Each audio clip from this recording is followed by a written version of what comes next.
The opening ceremony of the Paris Olympics is 705 days away, and few know that better than the gymnasts competing this weekend in Tampa, Florida, where this man is looking for his second straight U.S. all-around title. And after one night of competition, his closest rival is a newcomer looking to make his mark on the national stage. NBC Sports welcomes you to the 2022 OOFOS U.S. Gymnastics Championships. Amalie Arena is the site here in Tampa for the very first time hosting this event. Best gymnast in America here this week. It's night number 2 for the men. It does come down to this at the National Championships. Terry Gannon along with Olympic champ Tim Daggett taking a look at the standings after the opening night. Tim, there's that name, Brody Malone, who emerged last year as a big star. He won it. He's defending his title. Now you've got a newcomer right behind him in Asher Hong. Oh, yeah. I mean, Brody is unbelievable. Really tough stuff, but he is so mentally strong, so crisp all of the time. But don't forget about Asher Hong. He is a young, up-and-coming, amazing phenom. You can't find enough adjectives to describe this kid. The level of just difficulty in his exercise across the board is just way beyond his years. I got to tell you, I haven't heard you brag about a young star like this in quite some time. And the first couple of nights, you have had praise 24/7. Oh, absolutely. All around the world, the gymnastics experts, the coaches, the athletes. We may not know who this guy is in the United States, but they know about him and have been watching him grow up. He is just phenomenal. You'll see him on floor exercise in a little bit. He's great there. He's such an acrobat in the air, like a cat. Amazing kinesthetic awareness. So much on the line tonight. Obviously, a U.S. all-around title. That's enough just to put your name in the record books, as you did back in the 80s, as well as an Olympic gold medal, too. But the selection for the World Championship team, a big part of this, too. So if you win the all-around title, you're on the team. But then if you're in the top 2 and in the top 3 on 2 individual events, you can secure a spot as well. Absolutely, and Asher Hong as well as Donnell Wittenberg. They're really close in the all-around. Both of those guys are in contention for that spot because they are really ranked high on 2 to 3 events. That's Brody Malone, Asher Hong, Donnell Wittenberg, the top 3, and then Shane Wiskus in 4th, right behind Donnell Wittenberg, the veteran who's been to 4 World Championships, looking to go to the Olympics for the very first time. That's what drives him right now. And this man, Shane Wiskus, the 23-year-old from Spring Park, Minnesota, will start, and he's on floor exercise. Shane is a very classical gymnast. His difficulty is spread out across the 6 events. Much better start than he did day 1 on that double twisting, double somersault. Big combination right there, and he hangs on to it.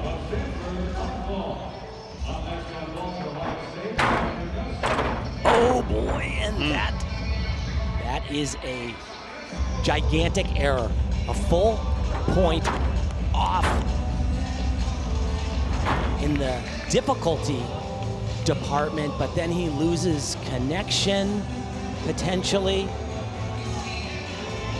And there's this thing that USA Gymnastics has enacted to try to get the U.S. men a little bit more competitive with the top 3 teams in the world. There's a bonus system in place to really encourage they do. With you can get upwards of 1.5 points added onto your score if your routine is hard enough. Another really... This has been a struggle. Yes. Kind of looked like he maybe tweaked his ankle a little bit. Not on the landing, but on the takeoff in between those 2 skills. But absolutely not the way Shane Wiskus wanted night 2 to begin. Man who made it to the Olympics, his first Olympic team in Tokyo a year ago. Helped the U.S. men to a 5th place finish in the team event there. So these combination passes are so critical. You have to land exactly where you want at the end. This is actually not a combo pass. That is the second mistake, and right there. So he took 2 big steps. This is the first one right here. So let's look at the the combination right here at the end of this doesn't quite get that twist all the way around and nowhere near enough rotation of his body. It's like no chance to be able to make that when you start in that position. Came into tonight well situated too, in 4th place overall in the all-around. And we'll get his number in a moment. Won't be as high as he expected. Riley Luce, 21-year-old from El Dorado Hills, California, 12th place after the opening night, and he will start on pommel horse.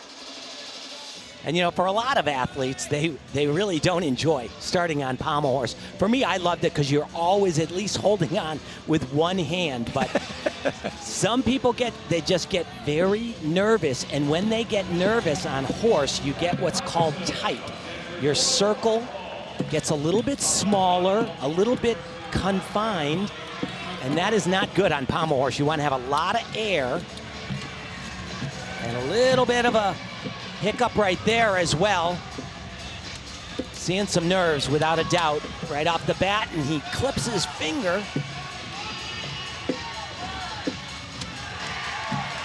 Every time you circle, there are multiple places that the judges can deduct, and if you looked at his hips throughout the routine, they were a little bit closed. They should be completely open. His knees were bent a lot in that exercise. This is also not going to be good. Yep, and we checked the number for Shane Wiskus, 12.7 on floor to open up, Tim.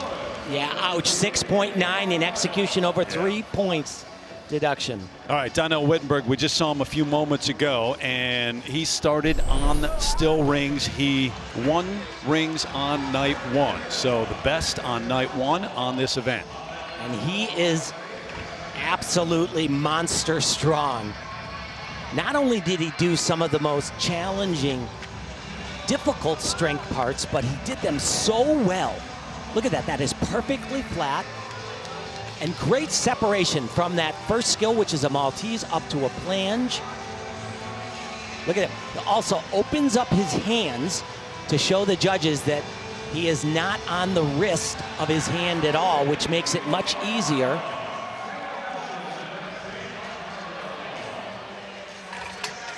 Donnell has, for a long, long time, been a tremendous athlete, but I really thought he looked different. Ever since he got here to Tampa, looked a little bit more refined, a little bit more polished, and certainly in a zone that he needs to stay in. Really focused. Big dismount right here. Double, double, laid out. Small little hop, gonna be a huge number. 17.348. There's the bonus on the bottom we talked about, and we'll keep talking about that because it does make the scores a little more complicated, but there's a reason for it. So Wittenberg, big number on rings. Fred Richard now, one of the young stars, 18 years of age from Massachusetts, and in 6th place after night 1. Yeah, what an amazing athlete this kid is, and he has done so much in the last year. His level of difficulty has just shot through the roof, and he actually compares pretty closely to Brody Malone, Asher, and to Donnell Wittenberg. It's amazing.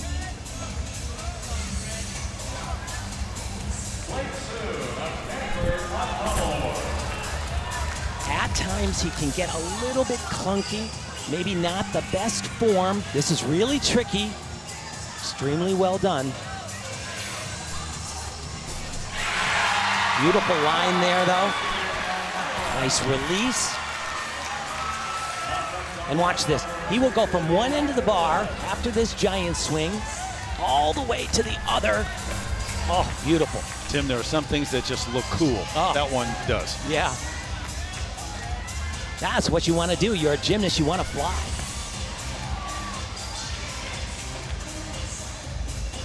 And this is a fantastic start for Fred. A little bit shy on holding that handstand. Double front.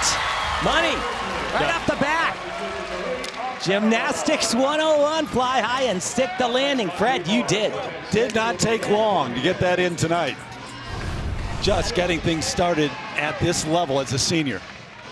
Beautiful skill right here. Hesitates just a little bit on that single bar. So this skill is actually named after a famous American gymnast, Raj Bafsar.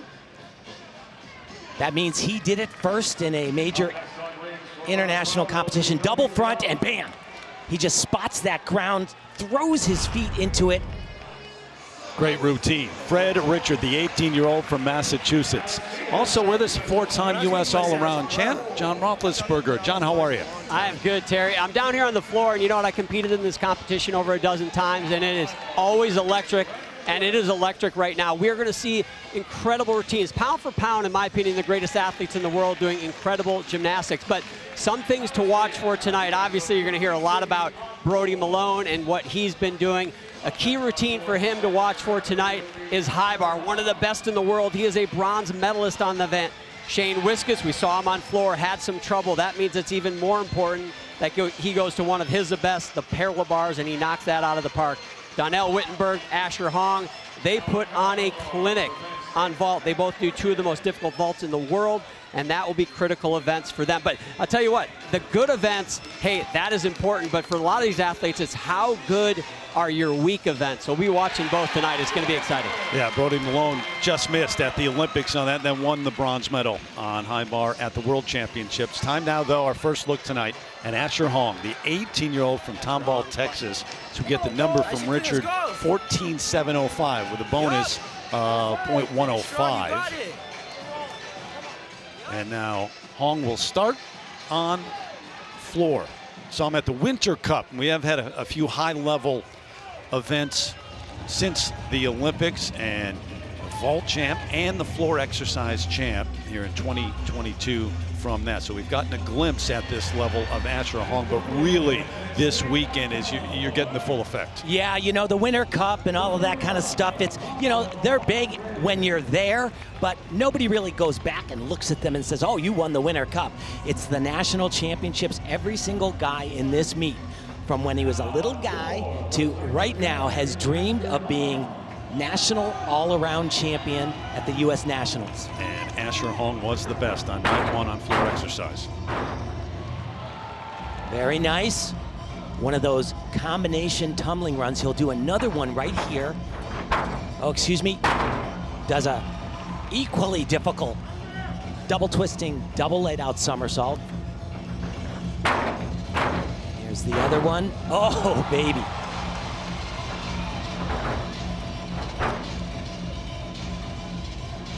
He's just so exciting to watch.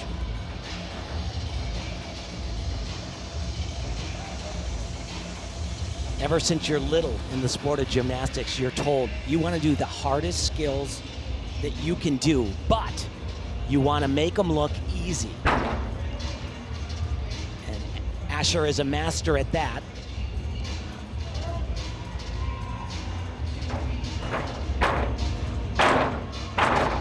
Beautiful, another great landing. One rule change from the Tokyo Olympics, they added 5 seconds. You can do a 75-second routine now. Triple twist, oh, so close. Gonna be another really very, very impressive score. I think he might have landed just a little bit better. Night one, he had a 14.729, but this is going to be fabulous as well. Individual apparatus titles on the line tonight as well. He was the best on floor night one. We'll get his number here. Night two, Asher Hong, number 2 overall, coming into this second night.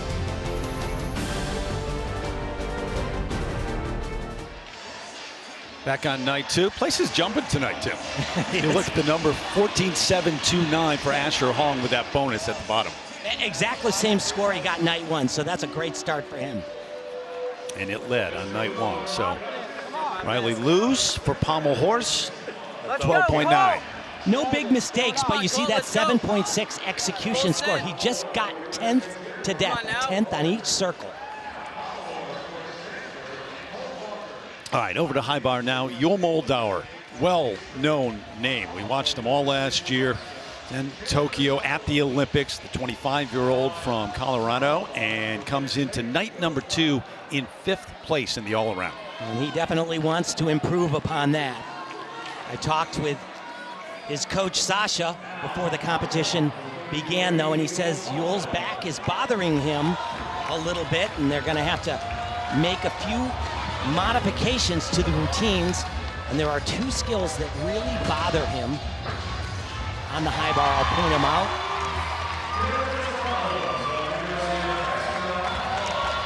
And here is one of them. Actually pretty good. And he stoops his hands in right there. Gives him problems, but looked better, I think, than night one. This is a big challenge, though. Really going fast. that was crazy. I'm watching his coach. He's jumping around. Oh boy.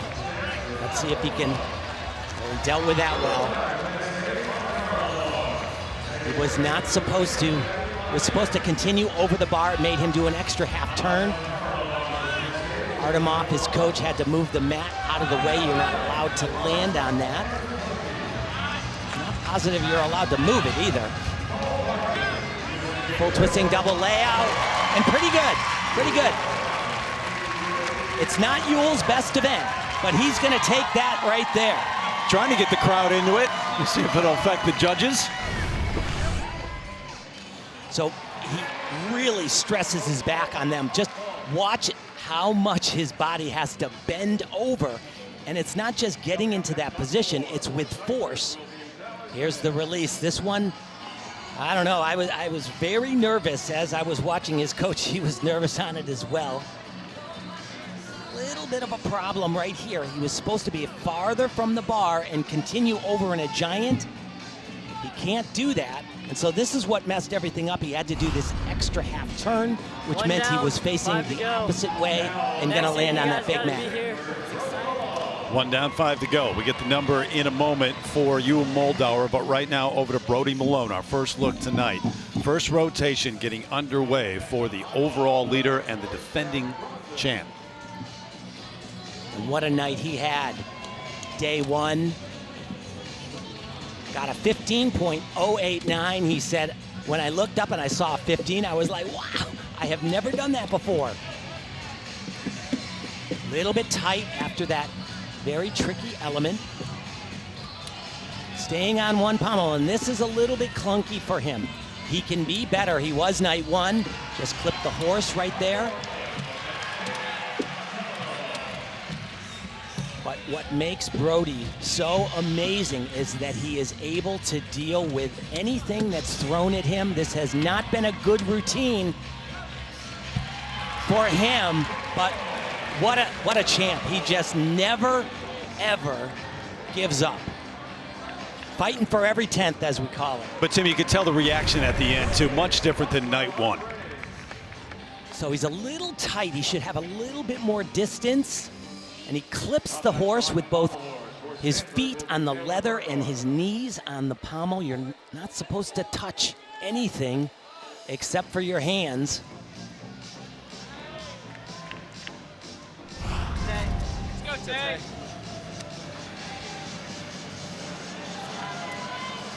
So it was seeing a 15 that really got him going.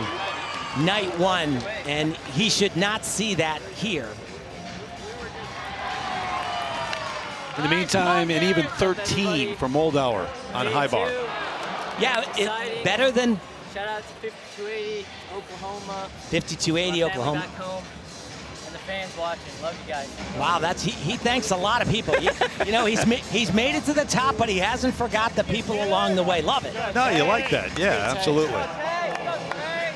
So we get the number here, 14.489 with that bonus for Brody Malone on pommel horse. You mentioned the 15 plus, and so obviously not as high as night one. Meanwhile, another Stanford man on pommel horse. A few moments ago, the 21-year-old from Cedar Park, Texas, Colt Walker, in 7th place all around coming into night two. Going into his last event, which was pommel horse, in day one, he was in 2nd position.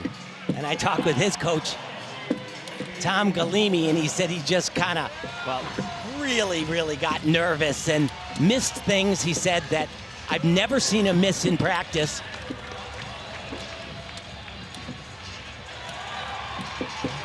This is pretty good. He's got places certainly where the judges are very nitpicky and they're gonna take some stuff away, but compared to well, I was just about to say it, compared to night one, so much better, and even with that little flub up at the end, still much better, but that'll cost him as well. So that took place right before Brody Malone's effort on pommel horse. Not yet 13, that number, as Brody will move on. One rotation in the books.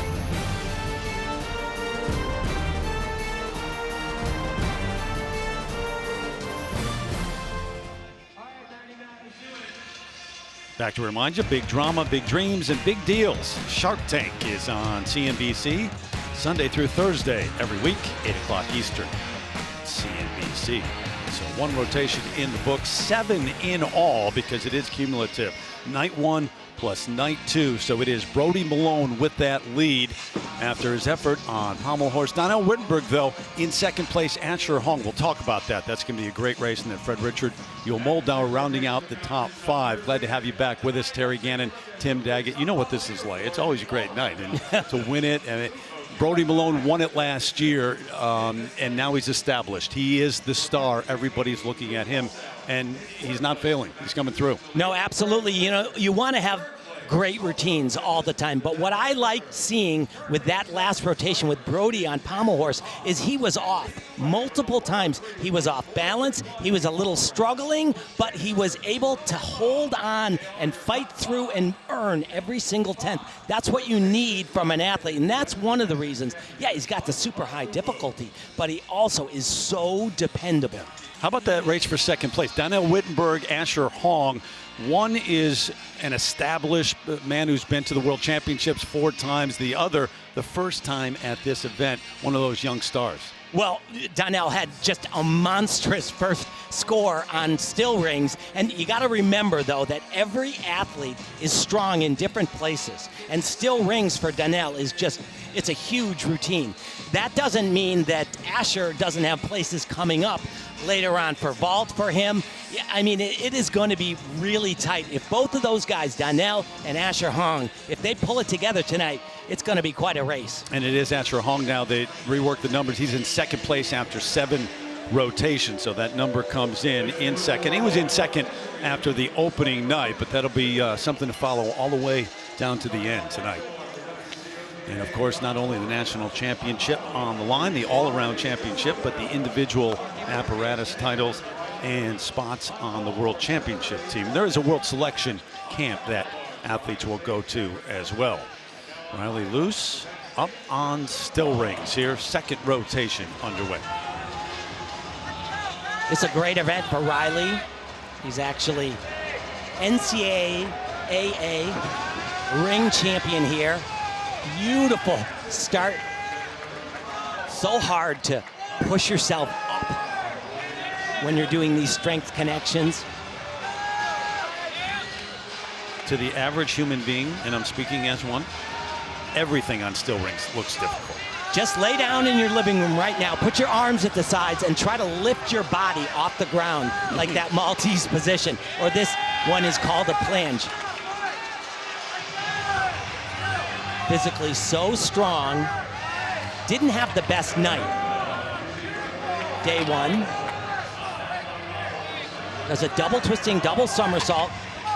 Can certainly improve on landings tonight. And that was good. A little bit of a shuffle backwards. I got the first replay.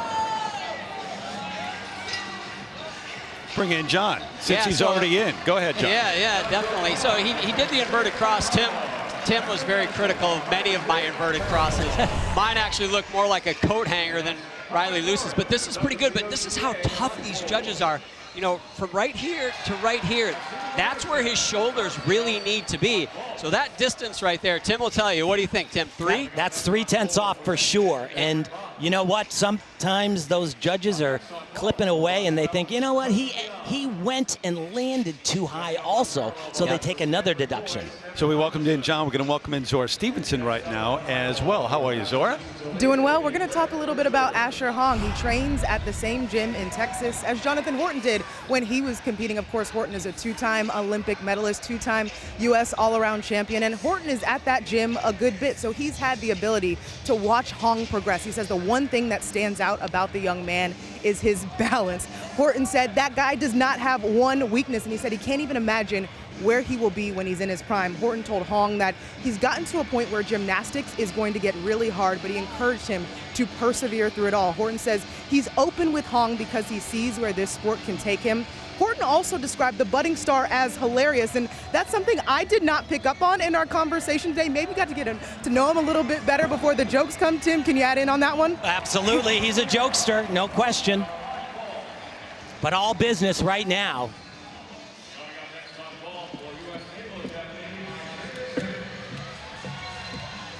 He did not do a great exercise here in the first competition. This one so far, though, is looking much better. There's that one pommel work, and very well done. A lot of distance between his hips and the pommels, something the judges are looking for. He struggled and fell on this the first day. Way better today. Just fly up to the handstand and bang. 2 for 2 tonight. Tim, he was moving for a while. Yes, that was really good. So when you're on one pommel, there's just not enough room on those handles to hold yourself up in a stable position, but you gotta do it. And he does it extremely well, as you see right there. Every placement is critical. And this is where he struggled night one. He clipped that foot on the leather the first night. But the judges are critical. He's a little bit what we call skewed. He's not facing exactly straight out over the horse. He'll get deductions for that, but this should be a better score. John, do you have more? Yeah, I mean, we're going to talk obviously a lot about Brody Malone and what makes him so good.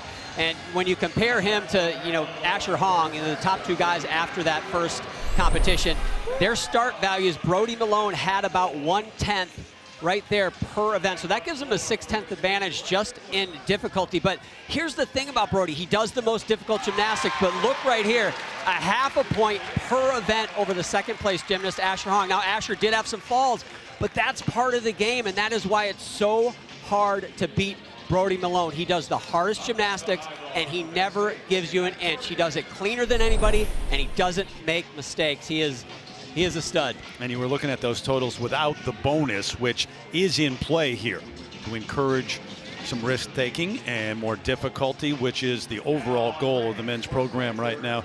Try to match the world. Yes, difficulty. Exactly. The 3 top teams in the world at the last Olympic Games, Russia, Japan, and China. The U.S. came into that competition, the Olympic Games, so far behind before the meet even started because their difficulty was so low. They're trying to address that now. Very nice first strength part. And Brody did have a mistake night one, and it came right here, and he has opted to not do the more challenging strength part, the inverted cross, the one that John highlighted on Riley just a little bit ago, and definitely a good idea. He won't have as high of a potential maximum score, and that's a great position. He is board straight. Every one of those strength parts have to be held for a minimum of 2 seconds. If you're 1.9 seconds, 3/10 off. Double-double. Couple hops. He's usually a little bit better. He wasn't that precise night one on his landings as well. But Brody never takes 2. But overall, not quite as sharp so far on night 2. John? Yeah, looking at the strength positions again, and this is like an ironing board. You got to be perfectly flat. That's the legs together plunge. Again, that's pretty solid right there. Yeah, if they find a deduction on that, I think they're wrong, John. They always find deductions, Tim. You know that. But that's pretty solid. You could iron your shirt on that one.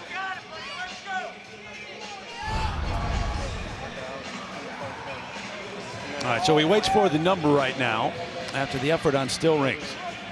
You didn't set the table. He was second on floor night 1, third pommel horse, which was excellent. That number he got, not as high tonight. And first on high bar, which you would expect. So those numbers coming into tonight, and the overall lead coming into tonight was fairly significant too. Yeah, you know, if Brody just has, you know, a super average day, he's still going to come out on, he's going to be the top guy. Going to go over to Colt Walker. Short time ago, he was on still rings.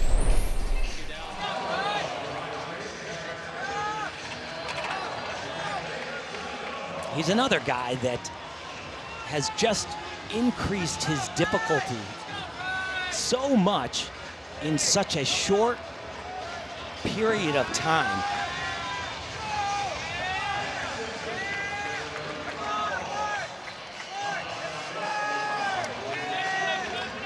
I actually think this is not Colt. This is Riley Lewis, I believe.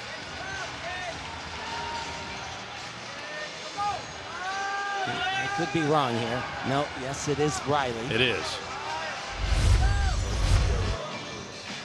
And we saw Riley short time ago. Cole was on the rings, believe us, trust us. 14.2 is the number that Colt Walker got on still rings. That's a great score, and that 9-2 execution, if you are over a 9-0 in execution, you are doing something in a very big way. All right, meanwhile, Fred Richard, the 18-year-old, excellent start to the evening and to his career, really, at this level on high bar a little while ago. And Fred, one of those athletes who you would expect to be in the mix for the World Championship team, but cannot go because he went to the Pan American Junior Championships, competed on the junior level internationally this year for the U.S., and so he's not able to go to the Senior World Championships. Yeah, it's really a shame in a lot of ways because he very well could be in that mix. Another good score for Fred, not quite as high as he had night one, but look at that bonus, over 1.0.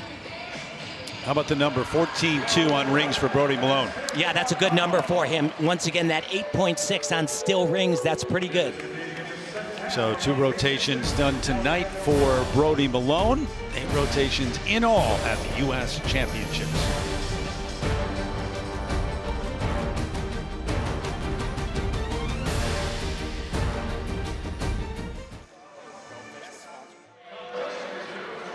Fifth place after 7 rotations, Yul Moldauer, the 25-year-old who we watched in Tokyo, but also at the World Championships. 4th in the all-around at the World Championships last time around. And we go back to his floor exercise short time ago here in Tampa. Once again, spoke to his coach before the event and said his back is bothering him. Yul is phenomenal on this event, but was not at his sharpest in the first competition. That was better. He's a sticking machine on this right here. Makes it look so easy time after time. It's you mean like that? Yeah. Put money on black or red because it's gonna be a stick.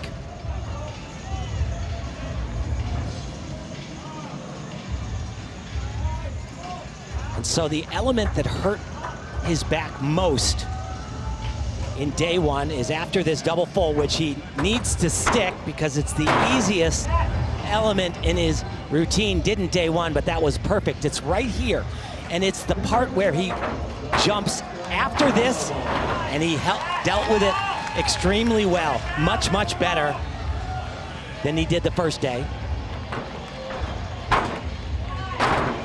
Oh, and you gotta love that.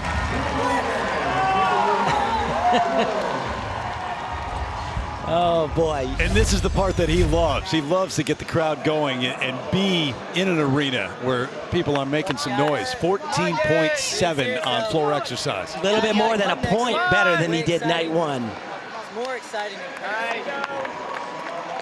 It was exciting. All right, Donnell Wittenberg getting set on vault, and night number 1 was pretty interesting, Tim. Just unbelievable. Both Asher Hong and they both do this same vault, and it is just so crazy. the amount of power you need. 3 times he's gonna turn his body around in the air, 3 flips with a full twist, and somehow find the ground. Watch this. You gotta jam that board and then just catapult off that table. Look at the height right there. He's up in the ceiling, 11.7 feet. Incredible height.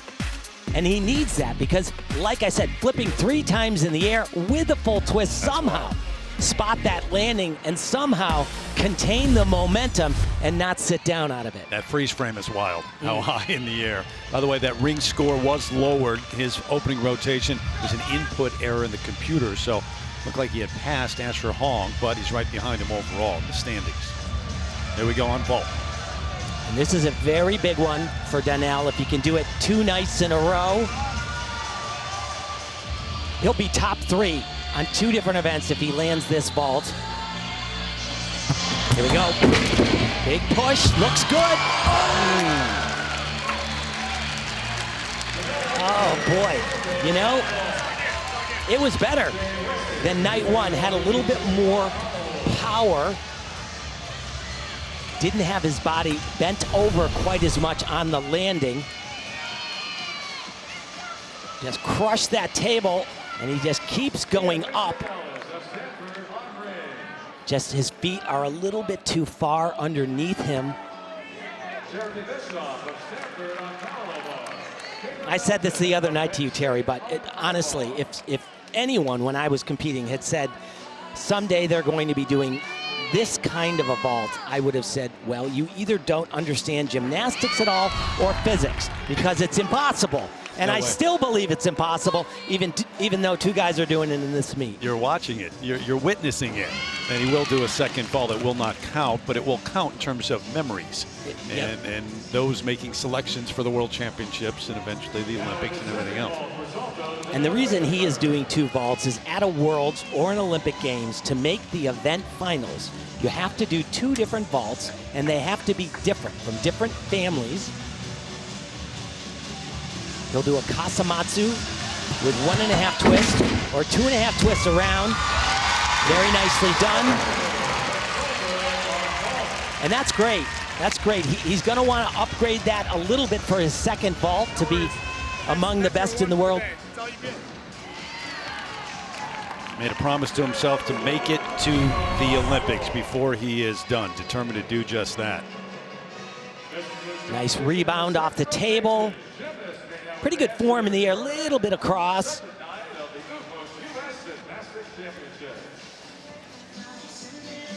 I would have said this vault was possible, Terry, but just barely when I was competing. Gonna be interesting though. So one of the criteria to be chosen automatically for the World Championships is you have to win 2 different events and be in the top 2 in the all-around. Like I said, he's in contention for that. 15.93, the total, into second place, right behind Malone.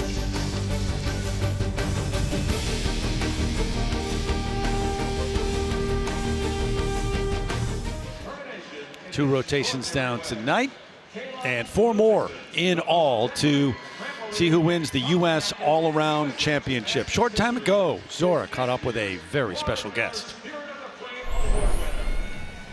3-time Olympian Sam Mikulik is with me. You've won at this very event 6 times, and we were talking before. You've done these interviews a ton, but never in a polo shirt and slacks. What's it like being a coach and a spectator compared to being a competitor out there? Very different type of nerves. For me, when I was out here competing, I had so much control.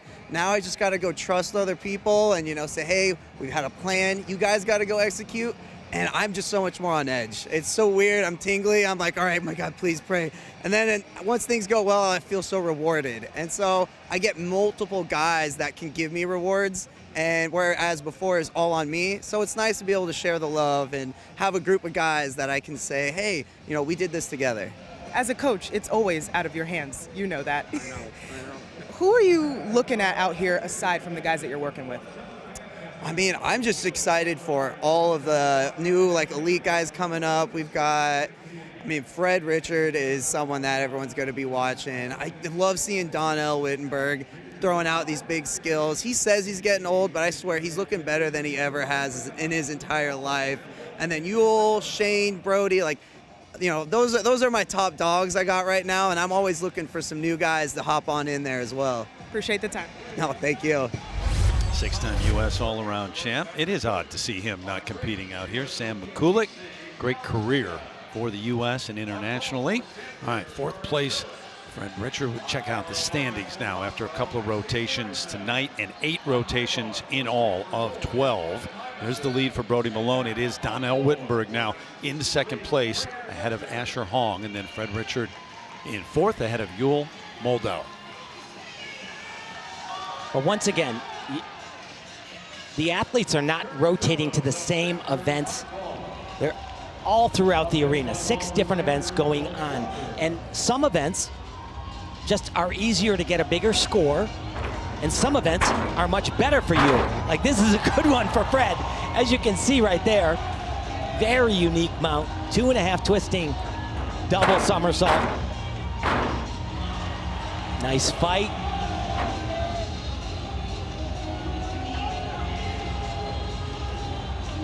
Watch these beautiful air flares.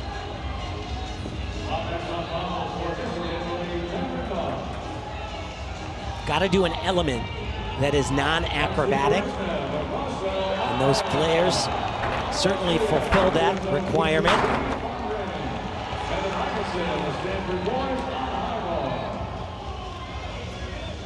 And this is actually like a rest for Fred. A lot of gymnasts do that. Round off double twist down the side.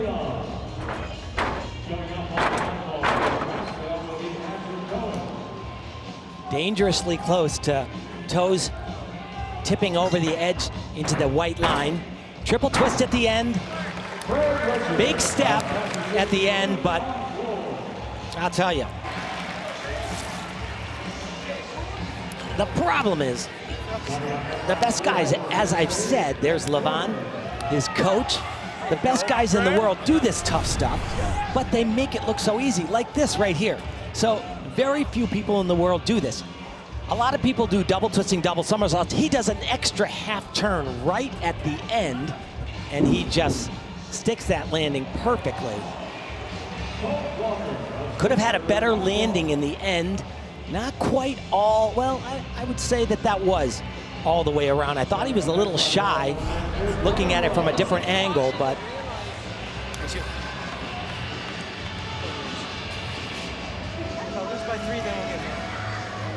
and I spoke with Levon before the competition, was talking about Fred's first meet and what he had planned, but he was beaming because he was awarded the Junior Coach of the Year this year, and very, very happy for him. He's such a hard worker. So we'll get the number for Fred in a moment. The 2021 U.S. Junior all-around champ, now competing at the senior level here, and Brody Malone in first place after 8 rotations. So far a couple of rotations down tonight, not quite as sharp as we saw him on night 1. No, and he took a step on night 1 on this landing. This is one of his lowest scoring events because he just doesn't do like that huge vault that we're seeing from some of the other athletes. This is challenging though, and he can put it to his feet and not move. And that was actually very nice. Still had that hop forward, and that's a 3/10 hop, but that was a better vault than we saw from him night 1. Let's look at his legs right here from the board to the table, just a little bit apart. And the smallest of hops. We'll see that right here again. He can do that with his legs perfectly pasted together, but it's just so, it happens so quickly, and it's so easy to lose focus for just 1 second and give the judges that 10th or 3/10 of a point. Meanwhile, Asher Hong up on still rings now.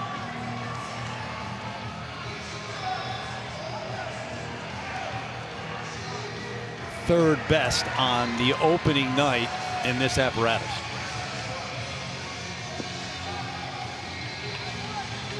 Nice position right here. called a Maltese. Very well done. He'll do another one. He can do that because he enters the skill a different way.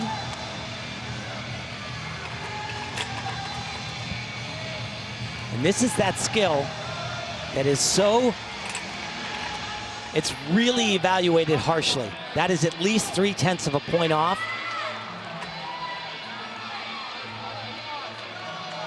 Have to be so low on that skill, and there just are very few people that can do that in the world. Big stop. Oh, thought he had that one right there. We see lots and lots of double-doubles in the tucked position, but to do it in the laid-out position, there's only a handful of people in the world that presently do that on a consistent basis. Tim, it's every event, though. It's just proving that he not only belongs, but he's one of the best. Absolutely. You know, I keep telling you how amazing it is that he's doing, you know, the hardest stuff in the world. Another thing that's equally amazing is typically when you're young like this, you haven't developed strength-wise enough to do anywhere near the body positions and the holds on rings that he does. So you think naturally he'll get better and better? Well, I think gravity doesn't really apply to him. That's what I'm trying to say. Okay, all right. But he will get better and better. Number for Brody Malone on vault, 14.6. And execution, 9.4. So 3 rotations done for Brody Malone tonight. Let's go, yo. 9. Fred Richard, 14.316. The penalties and the bonus, a part of that number. Yeah. You go out of bounds with both feet, it's 3/10 of a point. 1 foot, only 1/10 of a point.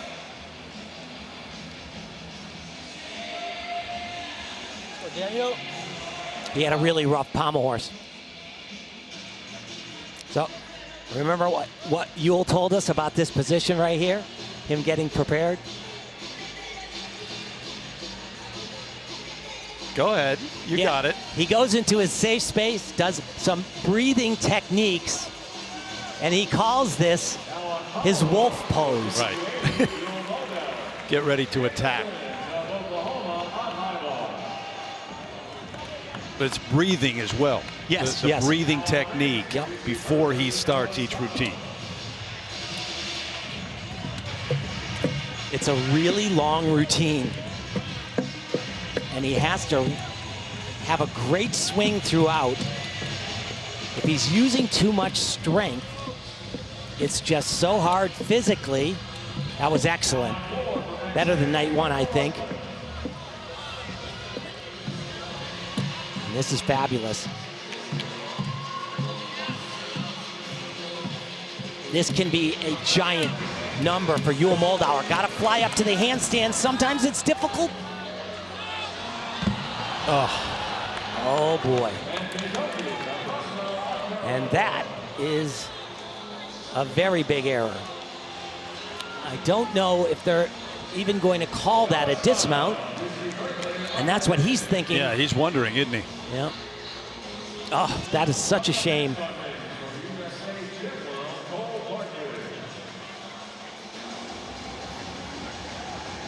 Remember, he was in 5th coming into tonight and in 5th going into this rotation. He's like, you good? Yeah. That was it. I think I heard a judge say, no, you got credit for that. So, and he's supposed to go to the other side of the horse. Just runs out of gas a little bit. And I'd bet he's never done that before. But I could hear it in your voice going into that last element. You know, in a perfect world, that's hard to do because it's such a long routine. And when you're doing a lot of elements in flare with his legs apart, Thomas flares, it is just even more fatiguing. They were like, do you want to dismount? Like, see in 3/10 there? Yeah. Or do you want to point off? Thank you for that. Oh, yeah. So I just talked to the head judge, Dan Bachman of the Superior Jury, about that handstand dismount Yule just did. And he could have gone back up and repeated the skill, but it would have been a 1-point fall deduction. Here's the interesting part, Tim. When he landed his dismount the first time, he never stopped moving. He walked all the way to the chalk box. If they wanted, they could take 1 point in a landing deduction for that. So it'll be interesting to see what he gets. Yeah, and that conversation he was having with Sam McCulloch right there, that's exactly what he was saying to him. Do you want that, or do you want a 1 point deduction? Yeah. So thanks for the explanation, John. It clears it up. Yeah, but the judges are going to take a 1 point deduction for all of those steps without any question at all. He's also going to lose a little bit of difficulty because he didn't do a hard enough dismount. It could have been magnificent, and it turned disastrous right here. So see, 1, 2, 3, 4, 5. Those big steps are 3/10 steps. And so he's got over a point, but the maximum deduction you can get is a point. Let me ask you initially, though, if you're in that spot, you're not thinking that's your dismount. You know what? That was a bit of an error by Yule. He should have stopped moving after he landed. Here is the number 13,255. Almost 3 points in execution deductions, and a full point of that plus form on the dismount alone. How about the number for Asher Hong on rings? 14,716 with that bonus. So still one of the top names here, night 2. Rotation 3 of the second night continues, and Donnell Wittenberg in second place at this point on parallel bars. Brody Malone, the leader. Wittenberg, Asher Hong, Fred Richard, Yul Moldauer, the top 5 going into this rotation. And Donnell is actually capable of doing, this just amazing routine with all this really tricky stuff. He actually has scaled it back down, because in gymnastics, it's always risk reward. You do the big skill, you get the extra tense, but it's really easy to incur deductions that make it useless or sometimes even fall on. But that's a pretty big error right from the start. He had a rhythm deduction, bent his elbows.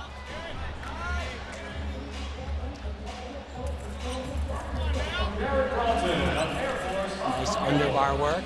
Not allowed to move your hands at all. Once you put them down, you can't make an adjustment. He's had, I think, 3 of them thus far.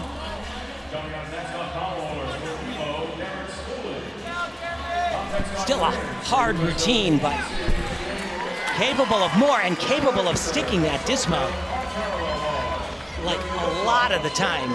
But there's not a big margin for error in that race for the second spot. Absolutely. And you got to remember, he's here on parallel bars, and Asher Hong is going to be going to vault. So watch this right here. He's a little bit low on this, has to bend his elbows. He also bends in his hips on the swing to a handstand, and that's a deduction as well. Let's see if he has any extra hand movements here. You're not allowed to move them at all after they come down. 1 right there. A lot of the guys just do a double front, which is a little bit of a blind landing. Donnell adds an extra half turn, which used to give you more difficulty, not anymore. So he can see the floor so much earlier, but he still has to take that hop back, and it's more than 1 foot, so it'll be 3/10 off for that. Only needs like 12.35 to stay in second place. So we wait for that number for Donnell. Meanwhile, over to Shane Wiskus. And you hear the announcement, ready to go on still rings.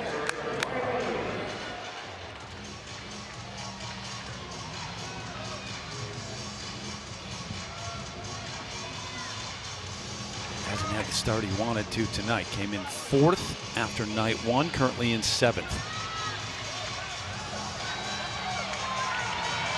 They're looking for perfect holds. 2-second hold. That was pretty good. Might have been just a little bit shy of 2 seconds. And right there, you see his legs, they are not parallel to the floor. That is at least a 3/10 deduction, and they'll add something, and this one's even a little bit worse. Yeah.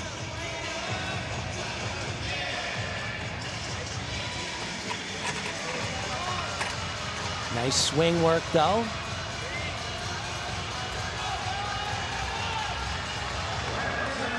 Nice handstand. Shows a good body position.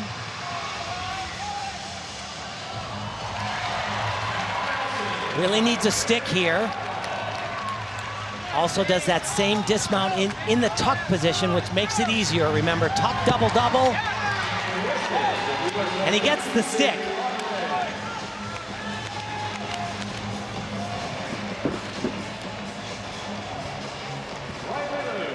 All right, so we'll check that number when he gets it as we continue here in rotation number 3 with the well-established stars, but also some of the youngsters. The 17-year-old from Mountain House, California, Colin Flores.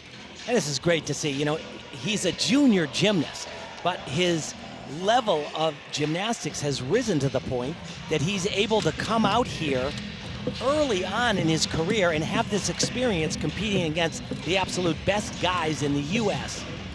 Has a beautiful swing on pommel horse. Look at how open his hips are. They started doing this a number of years ago, letting the juniors have, oh boy. That's too bad. He was just a little bit off balance, and he didn't make a correction quick enough. That is definitely a savable skill, but right there on that circle on the end of the horse, he just didn't kind of muscle it enough, quick enough to be able to hold on.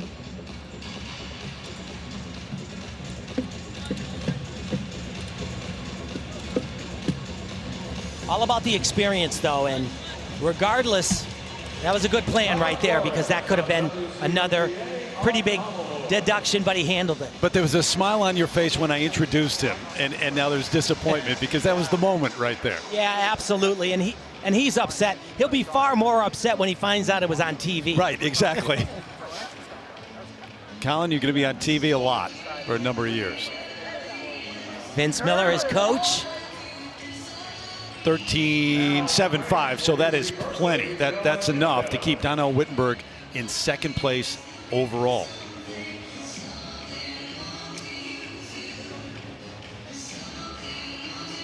So it's Malone, Wittenberg, Asher Hong, the top 3.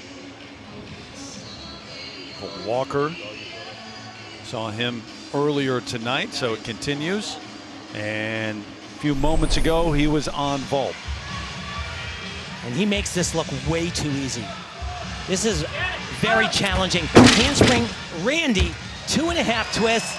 Is that toe over the line or not? Well, you saw that flag at the bottom of the screen. It was lifted up, and I don't really know if it was out, but I know he's getting a 10th deduction. 14.997, the penalty there, but then the bonus of more than half a point for Colt Walker for that vault.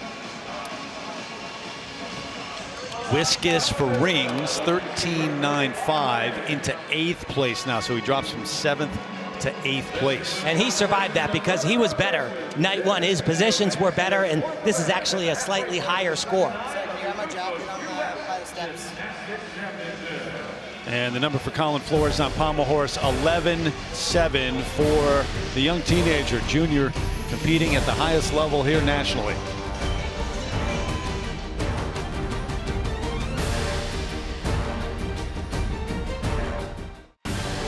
The Paris Olympics are on everyone's mind in the gymnastics world. And this weekend, the American gymnastic world is gathering in Tampa, Florida for the U.S. Championships, where Brody Malone is proving he's still the man to beat as he approaches a 2nd straight national title. He's being chased by a teenage phenom, making his senior debut at this event. And a veteran showing he's not quite ready to give up on his Olympic dream. NBC Sports welcomes you to the 2022 OOFOS U.S. Gymnastics Championships.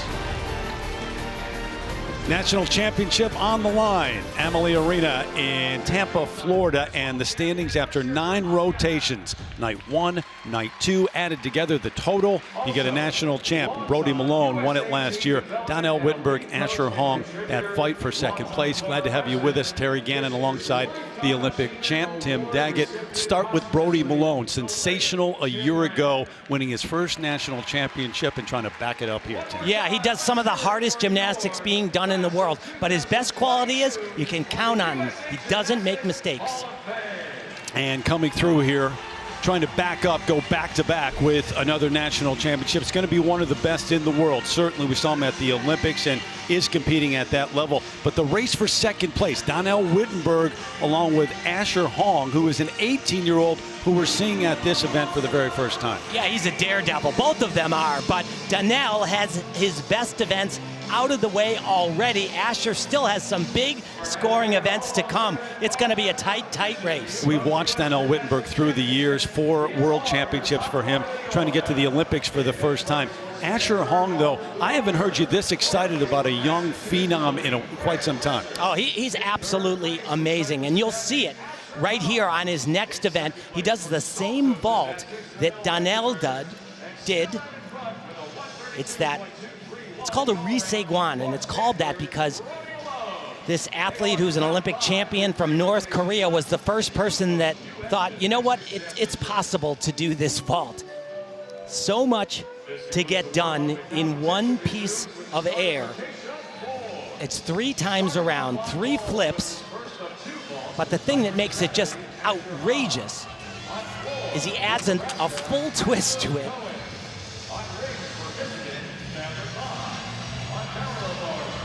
So 3 rotations done tonight, 6 on the opening night, 12 in all. And so midway through this event, Asher Hong hanging on to 3rd place behind Donnell Wittenberg and Brody Malone at the top. Here we go on vault. Here we go, is right. 3 times around. Oh, Asher Hong. Unbelievable. He just makes it look too easy. Wow. So 3 flips. Stare down that table, smash it as hard as you can, and just keep going up and keep pulling those legs like crazy. Bring in the 4-time U.S. all-around champ, John Roethlisberger, who's with us. John, what do you think of this? Well, first of all, I'm speechless because this is otherworldly. But let's break it down a little bit right here. If you are going to nitpick, you got a little bit of form break coming on there, a little bit of knees, legs apart. But this part right here, my gosh, he's at least 12 feet in the air, and he's only about 4 feet tall. So that's 3 times as high as Asher Hong. Unbelievable amplitude. And then the landing, and you know, Tim, you're doing so much in the air right there. That landing, very clean. He does take some steps, but my gosh, it's like getting shot out of a rocket and taking 1 step on the landing. Pretty incredible. Second vault, which does not count in terms of the points that go on the board here, steps out. Oh boy, that wasn't as good as he can do. He actually was a little bit under-rotated on the twist as well, but that first vault, man. Explain why you do 2 vaults here, Tim. Well, you do 2 vaults because at a World Championships or Olympic Games, you got to do 2 different vaults to qualify into the finals. And they have to be from what we call different families of vaults. This one has 3.5 twists. Let's see if he gets it all the way around. Not really. So this is going to be interesting. But the first score, how about this number? Should be huge. 16.83. There are bonuses now. They're encouraging the men to try more difficult skills and challenge the world to meet the world and their difficulty, but that is outrageous. Highest of the meet. Like I said, we can always look at the positive side of things, and I know what I have to work, and fingers crossed it's enough for me to make it to World Trials. Okay, we've heard from Steven Nedorazic now, the 23-year-old from Worcester, Mass, and who barely missed. I mean, it really had a tough break last year trying to qualify for the Olympics. Eventually, though, went to the World Championships and became the first ever world champ from the U.S. in terms of the men's event there. And here he is on pommel. He's darn near perfect in a lot of ways on this event. Oh boy, clipped his feet on the leather. Do another full turn on one arm right here. Whoa, another really big struggle for Steven.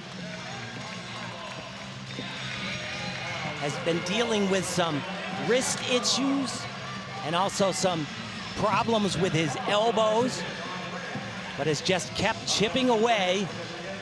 Needs to fly up to that handstand once again, and does that well. And remember, there are individual apparatus titles on the line as well. He was second best on night one, trying to move up and win that title. Well, it was great, but for Steven Nedorozic, it was only good. In your zone, Corbs, just take your time. He can be much better than that, and he knows that. And I don't know if you heard it, what he's saying is he's hoping that what he did today is enough to get invited to the selection camp that'll happen sometime in October. 14-2 on that one. Penn State grad 15.393, Steven Nedorozic.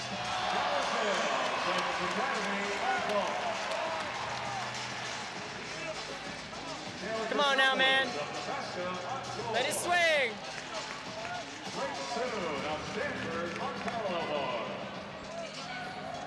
All right, how about Yul Moldauer now, a name that gymnastics fans know very well from the Olympics. Last time around, the 25-year-old from Arvada, Colorado.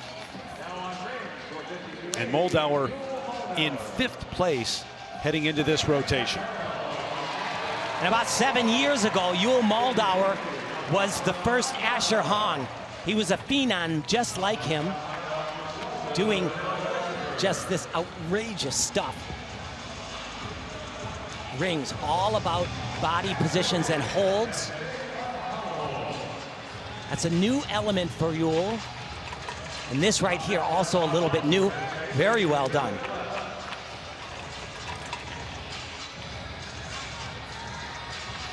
Whip it to a Maltese. Only allowed to do 3 strength skills in a row. That's not as great of a position as I've seen Yul do. Remember, you're supposed to be board flat on that. Now watch this, right to the cross, boom. You see him open his hands. Tell those judges, no false grip deduction.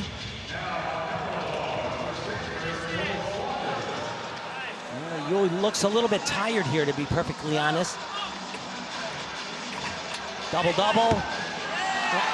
And there you go. That's what we haven't been seeing so much of Yul at these championships, but he is a sticking machine. I mean, normally that's what you see all the time. Yes. 2017 U.S. all-around champ, won the silver medal a couple of times, a veteran. We've watched him for a number of years, starred Oklahoma and was at the Olympics. We check in with Zora Stevenson right now.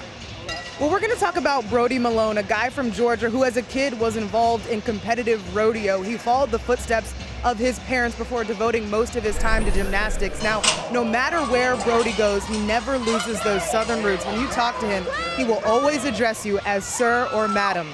He was talking to a professor at Stanford one day who stopped him mid-sentence and said, "Brody, you don't have to call me sir. This is California." Brody said his jaw then dropped and he responded to his professor's comment with, "Yes, sir." Of course, he knew he was going to do that. Brody says he can't help it. It's a habit. Terry, of course, I now throw it back to you with, "Good day, sir." I don't get that very often. The respect. Thank you very much, Zora. Yeah. No, it's great talking to Brody Malone, though, because that's how he talks to you, too. That same demeanor, it just does not change. Yes, sir. No, sir. Thank you, sir. Great to see you, sir. Now, while we wait there, over to high bar, Donnell Wittenberg underway. So this is one he needs to survive. Doesn't have the highest level of elements, but got to be clean and got to go to handstands. That was pretty good. One more right here, right to the handstand. Excellent.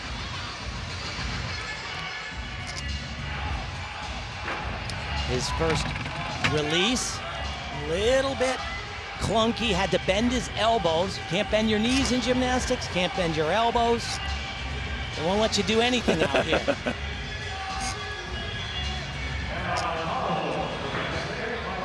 A little bit off on that one-arm giant. Let's see if he can get a stick. He hasn't had sticky feet so far at the championships. Yeah, pretty good, but. And remember what Asher Hong did on vault in that race for the second spot. So going to need to be a high number. We'll see. Yeah, to be perfectly honest, Terry, there's no way that can score comparable to what we saw. But with a couple of rotations left, so it's not over. Just oh, this yeah, rotation. Not over till it's over. That's for sure. And Brody Malone getting set on parallel bars. Not only a national championship on the line, but if you're in the top 2 of the all-around and in the top 3 of 2 different events, the apparatus, you'll go to the World Championships. There is a selection camp as well to name those athletes. Brody would have to try really hard right now to not end up winning this competition over 2 days. He just doesn't give things away. Oh boy, and I spoke about 3 seconds too soon. That was a great fight though.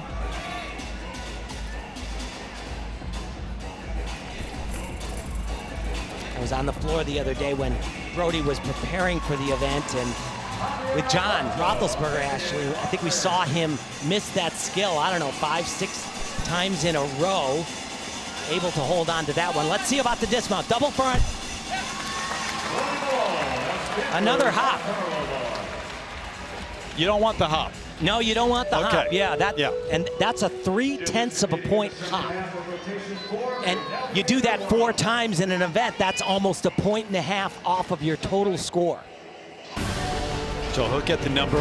Now we get it for Yul Moldauer, 14.166. He was in 6th, actually, going into this rotation. As we continue from Tampa.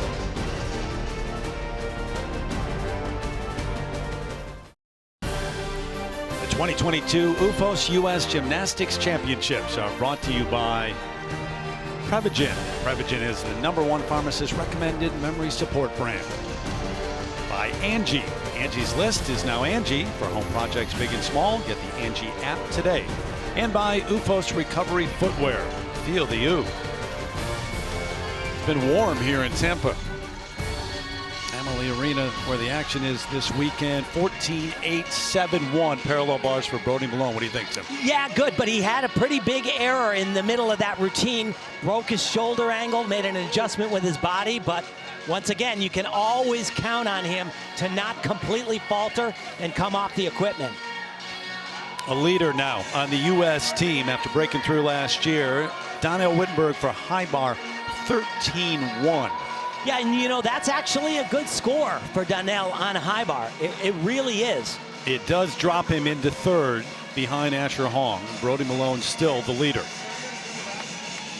All right, Colt Walker, 21-year-old from Cedar Park, Texas, in 7th coming into night number 2 and a sophomore. Another guy from Stanford and earlier on parallel bars. I say another because like half the field here, it seems. It's unbelievable. They have, I believe they have 8 athletes that are on the senior national team. And I don't think we've mentioned this yet. Asher Hong is going there in a few days after this championships. Yep.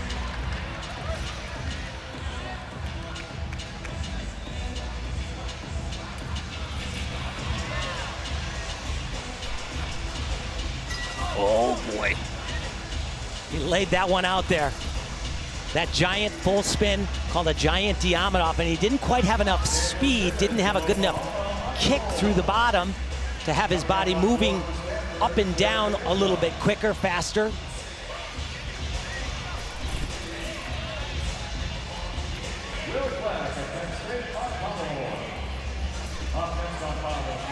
But it is so critical, as I've said. You know, you can be off. And that right there, that was off. And that's at least a 0.3 of a point deduction because he did not make it too vertical to a handstand position. 3rd in parallel bars a year ago at the U.S. Championships. He was 3rd on night 1, 15.0 4.9. You see that bonus added to encourage more difficulty. With more on that, here's John Roethlisberger. Yeah, big push by Team USA to add more difficulty. You know, looking back at the Tokyo Olympics, Team USA, if the top teams had all hit their routines perfectly, meaning no execution deductions, the Team USA would have been out of a medal by over 4 points.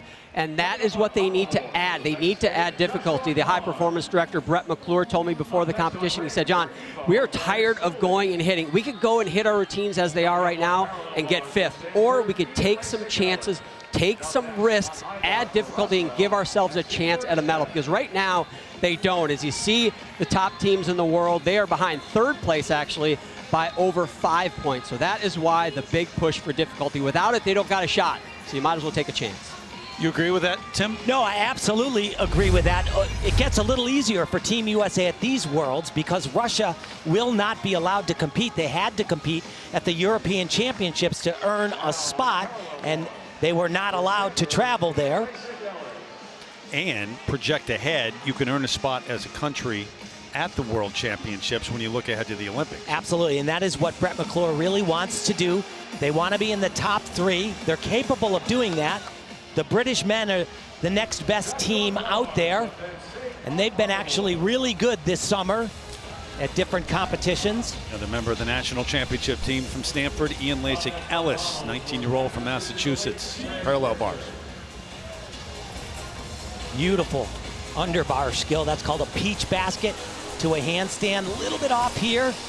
Yeah, and see, he was on that single bar, and he kind of lost his body tension. His heels were over his head in an arch, and that puts his center of gravity too close to that single rail.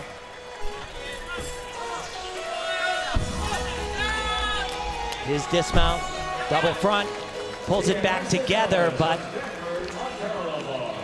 he's going to be disappointed with that. Whenever you go to one bar and then you're doing a skill that's called a Healy type combination, right here, look, his heels are over the bar, and so he's just not centered well, coming down, kind of fumbles his hand on the bar, and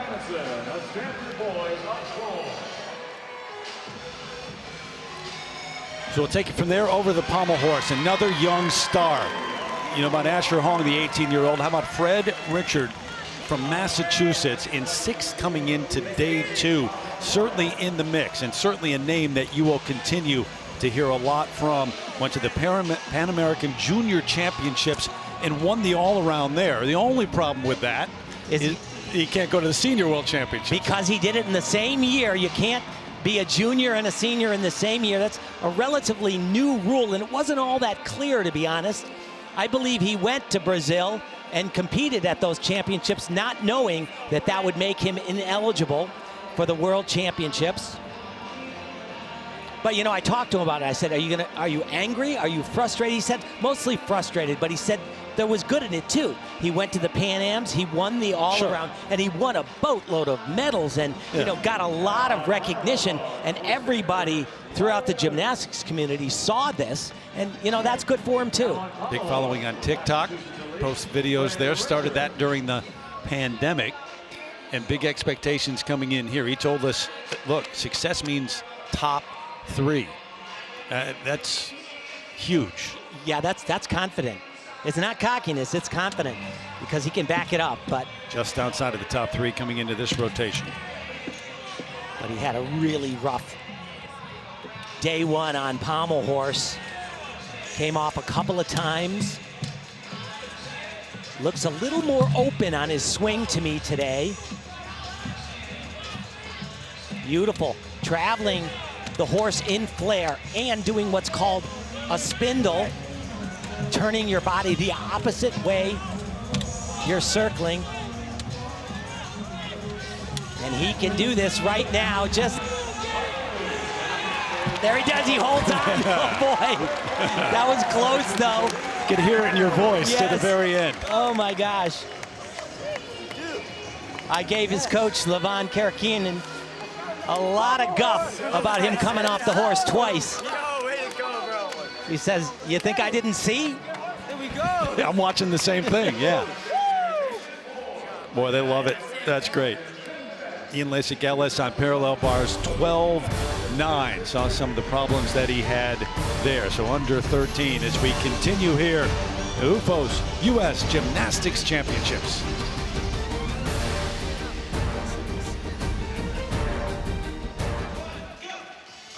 Back to tell you can join Peyton Manning and his brother Cooper for the Ultimate Quiz Show. Rival colleges go head-to-head.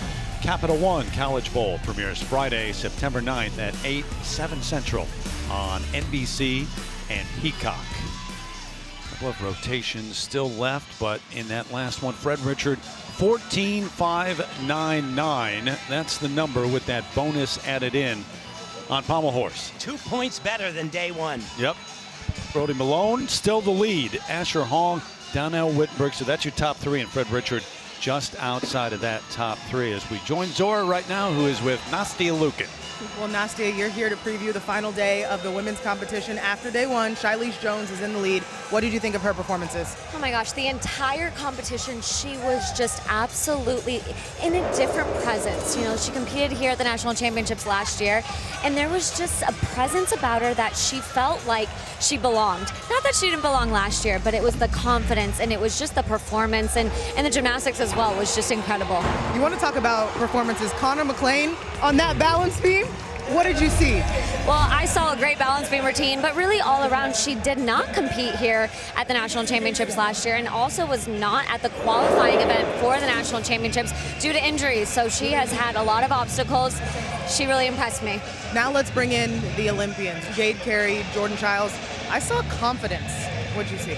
Absolutely, you know, and I think that is exactly what being an Olympian has done to them, but also they got to compete on the collegiate stage weekend after weekend after weekend, and I really think that that is something that has helped their presence and confidence as well. It was such a great competition, but the top five, they're only a point and a half apart. It's anybody's game to win. A close one. The women showed out in day one. Terry, we got to wait and see what they do in day two. Yeah, it's not settled yet. A long way from it. It'll be great to see some of the stars that we watched in Tokyo, but all others just starting to leave their mark right now in the gymnastics world. So a couple of rotations left for the men to settle the national championship. And so they're going to take the results from these championships and they're going to decide, you know, there are some that are locked in to go to the camp, but they're going to decide a number of other athletes to invite to the selection camp. And they most likely, at this point, it's looking like someone will be locked in the second position as well, and that being Asher Hong. Colt Walker on high bar. A little bit past the handstand. We'll get a deduction, got to be vertical. That one was passed as well. I think the first one was 3/10. That one might get away with 1/10 of a point.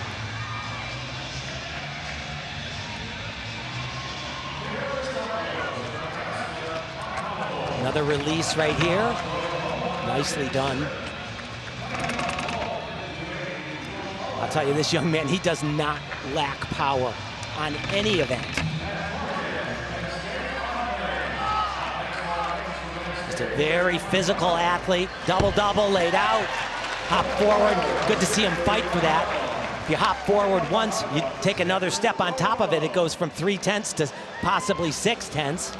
Made a bit of a move tonight. It was in 7th after the opening night and rounding out the top 5 right now. Colt Walker. Over to Vault and Yul Moldauer, who is just behind him in 6th place. And this is a good event for Yul. Not the highest level of difficulty, but if it's Yul, the potential for a stick is very big. Oh! Nearly. So close. Nearly. Don't get mad at me, Yul, but that was not a great ball for him. He kind of missed his block on the table. I would say he was a foot and a half lower than he usually is. Right here, his center doesn't go up as much as it typically does. It's a little bit of form in the air, but, oh, that was so close. That landing is only 1/10 of a point slide back because it's less than 1 foot. 2.5 twists in the air.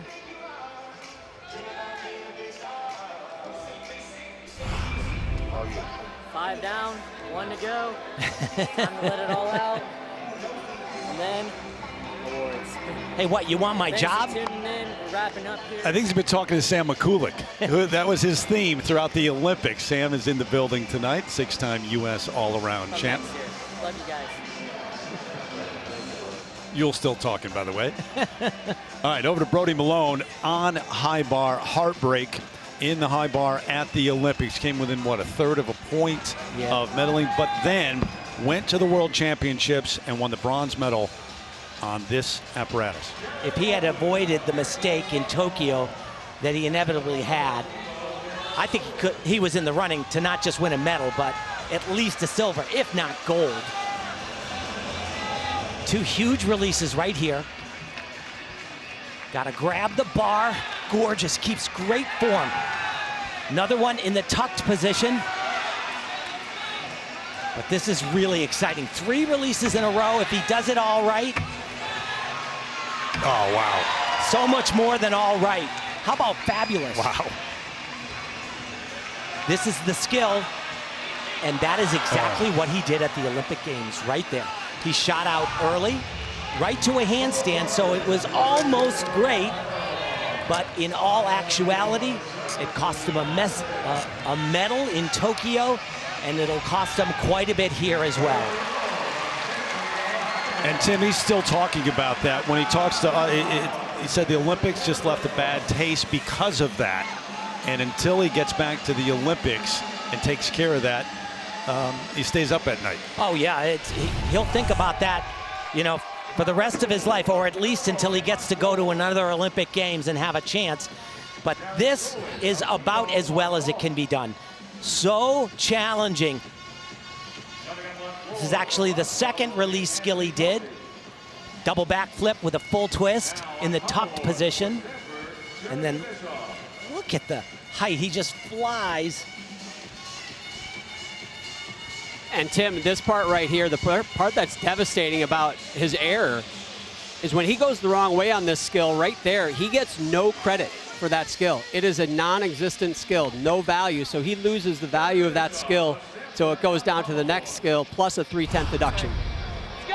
Mistakes on the high bar for Brody Malone, and it was going so well.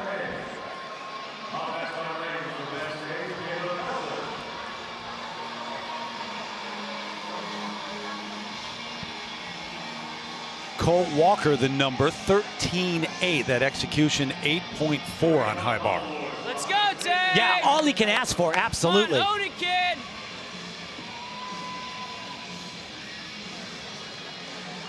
You can tell by the look on his face. Not that he shows a lot of emotion, or you can't really read him, but you can tell right now he's upset. So emotion, I would say furious. That's what Brody Malone looks like when he's furious. It's not that different, but yeah, you can tell the difference. Yeah, 14.372. And you see that right in his difficulty score, 6.0, as John mentioned. He loses 3/10 of a point in difficulty. That lowers his bonus as well. So it was very costly. But you know what? I love it that Brody goes for it that way. If that had happened to me and I missed out on a medal at the Olympic Games on my best event, I would probably always be a little conservative on it. Right. But not him. All right, high bar again. Taylor Burkhart, 19-year-old from Colorado, and another star at Stanford. This is really cool. Missed it day one.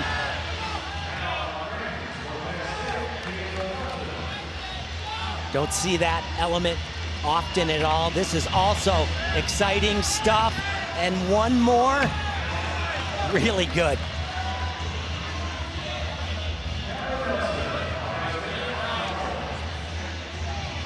He can be a little bit cleaner with his gymnastics.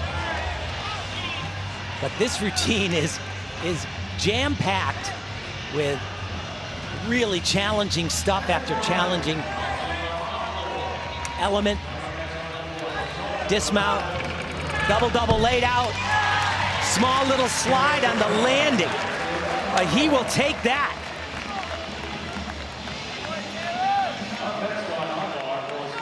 the difficulty evident in that routine. Oh, golly, yeah. This move that he's doing was done, you know, a number of years ago. The skill he did at the top of the routine, but to be honest, I've not seen it competed by anybody else except for the innovator.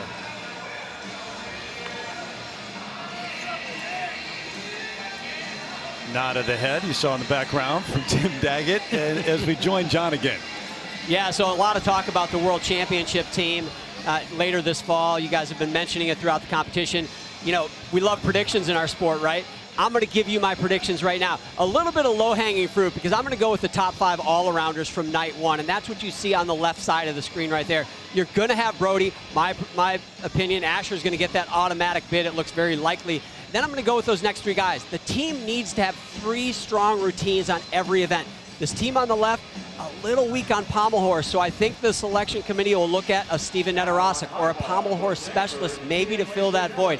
One guy not in this competition, his name is Paul Judah, was injured at the Classic, and he could fit into this team. He's going to be most likely petitioned to the World Selection Camp. He's good on pommel horse, and he's good on high bar. Again, an event, 2 events that Team USA needs. Fred Richard, you mentioned it.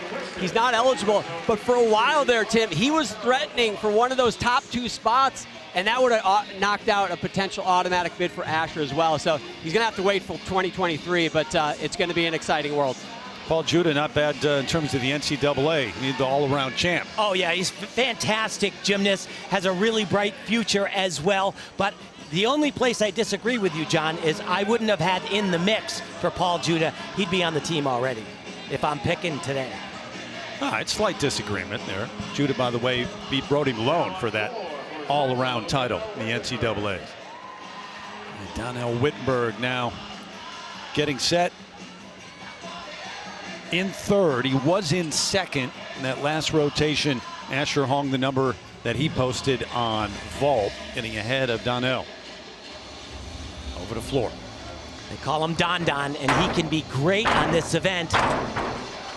But he was not day 1. Fell on that tumbling pass. Oh, gorgeous. Really nice landing position on that double twisting double layout.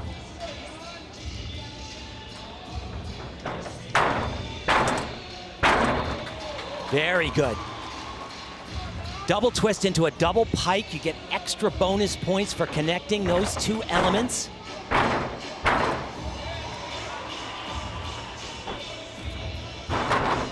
And you know, Donnell has always kind of hopped around a little bit on floor, but when he got to Tampa and I was watching him in training, I thought, looks a lot more composed, more ready for each landing. That didn't pan out in day 1, but it certainly is here.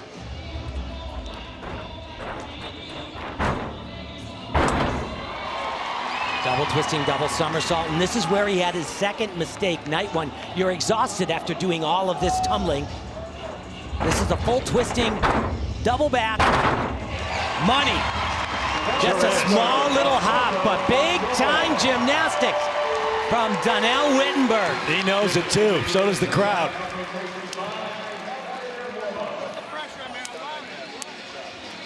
Not done yet, tonight or overall.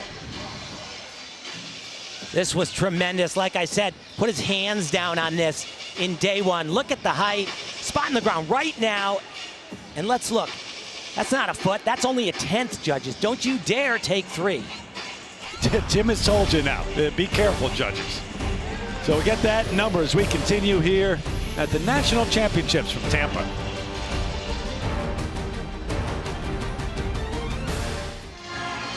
Taylor Burkhart, the number 13.729 for his high bar.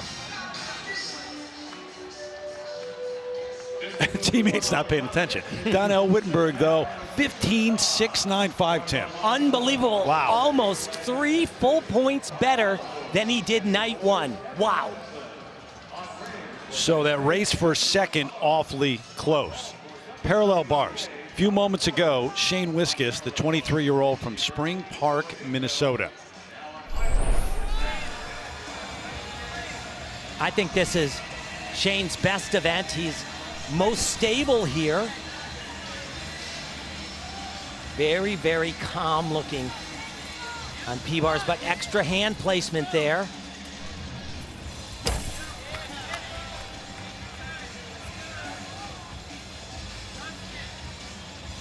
Full spin on one arm, called a Healy twirl. But you see him adjusting his hands. You are not allowed to do that, and there's another step. It's not catastrophic, but it's a 10th each time. And he flexed his elbows in that last handstand. That's a 10th too. Gorgeous. Flight element. Back to the middle again.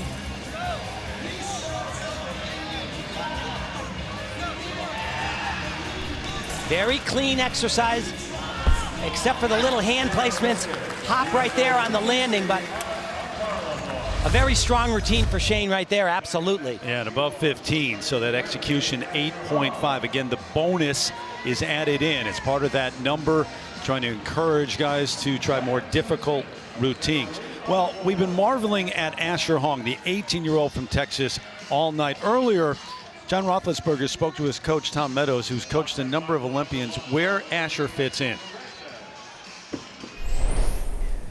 Asher's probably the best I've seen, really, to be honest with you. And I've had some greats. I mean, I got to go this morning to go watch my former athlete, John Horton, be inducted in the Hall of Fame. I mean, how often does that ever happen, right? You have an athlete that gets the Hall of Fame. I mean, that's crazy. But this kid is special. This kid is, I mean, everybody talks about the it factor in every sport. He has that. From the moment I saw him, it's just, when his arm goes up for a routine, there's something a little bit extra special about that turn. And you don't teach that. You know, athletically, you know, we teach him and we work with him, but he just picks things up and he's a grinder. He has it, man. It's just, I haven't seen anything like it. Well, good luck tonight. We're looking forward to seeing him in action. Thank you. Man, it's gonna be fun. Tim, hard to be higher praise than that.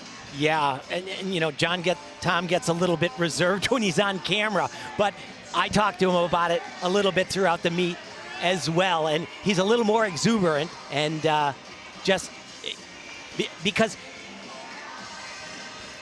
it's just amazing the level of difficulty at such a young age, and the composure on top of it. And here goes Asher Hong on parallel bars.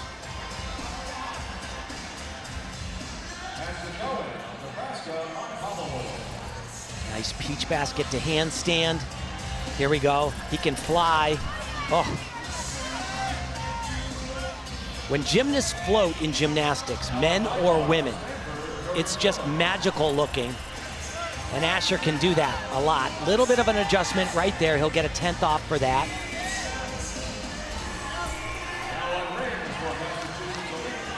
Paused a little long on that single rail on the Makoots.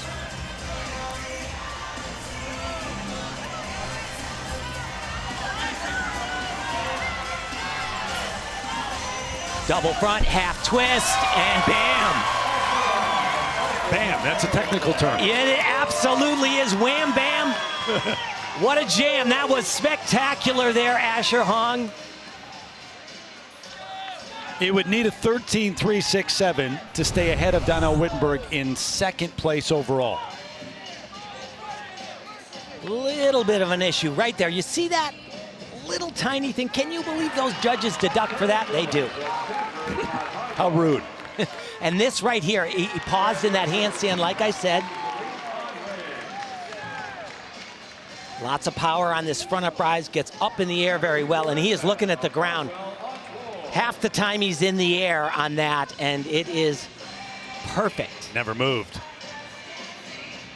What a debut at this event for Asher Hong.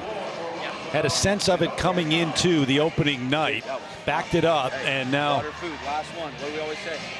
First thing. Let's go. We listen in, and now on night 2 has been fantastic. Yesterday I was like, didn't stick it. Man. Fred Richard in 4th after 10 rotations, and one of the young stars as well. So from an 18-year-old to an 18-year-old.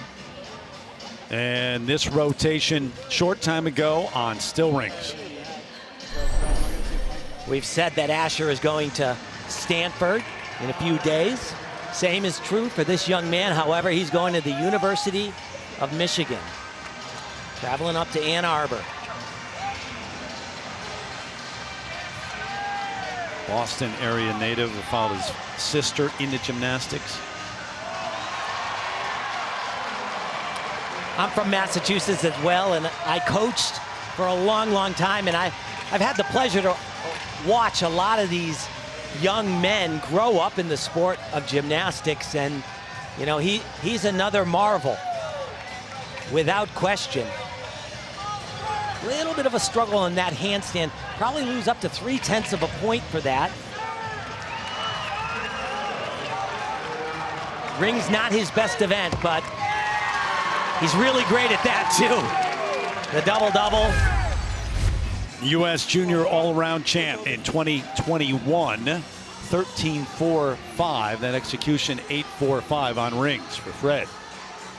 And how about Asher Hong? 14.955. So that is plenty to keep him in second place ahead of Donnell Wittenberg. So it's Brody Malone, Asher Hong, Donnell Wittenberg, the top three here through 5 rotations of the night. One left for these guys here at the National Championships.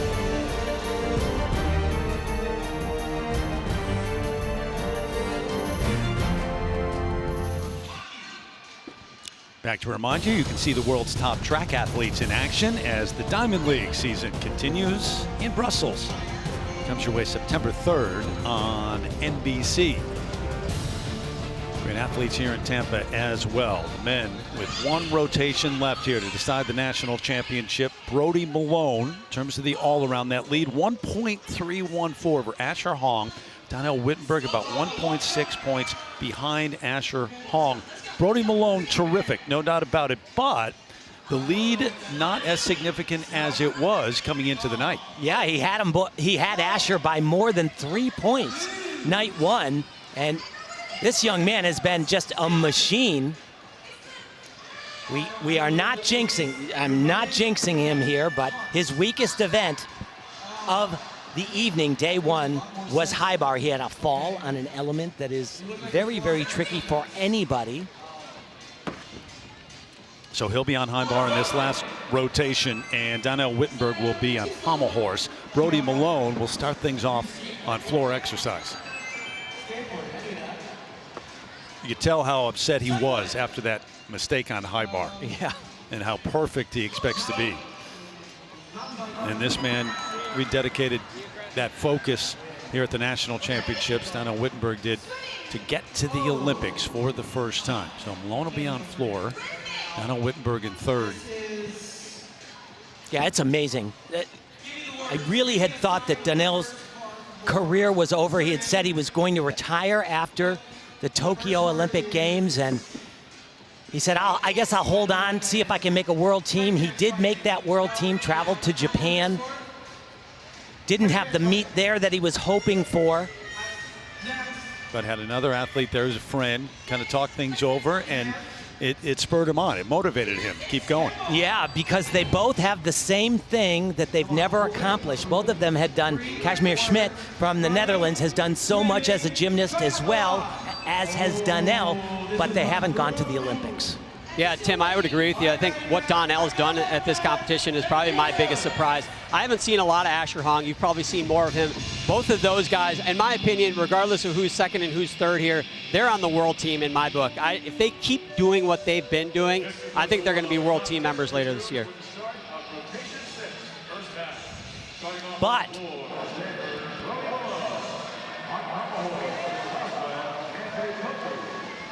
final rotation now. Brody Malone with that lead, 1.314 over Asher Hong. And it's not as significant as it was going into the night, but he'll try to close it out in style here. Donnell Wittenberg, then 1.6 or so behind Asher Hong in third. National championship on the line, also securing a spot on the world championship team. Here's Malone. Really nice mount. He'll do another combination pass that ends in a double front. This one from a 2.5 and tucked position.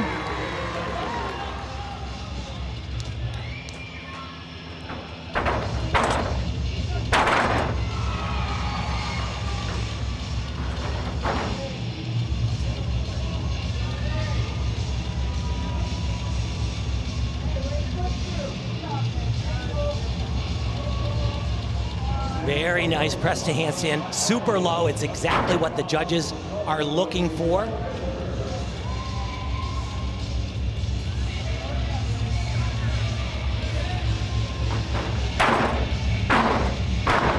Was a little bit off on that, but once again, just like he always does, he deals with it.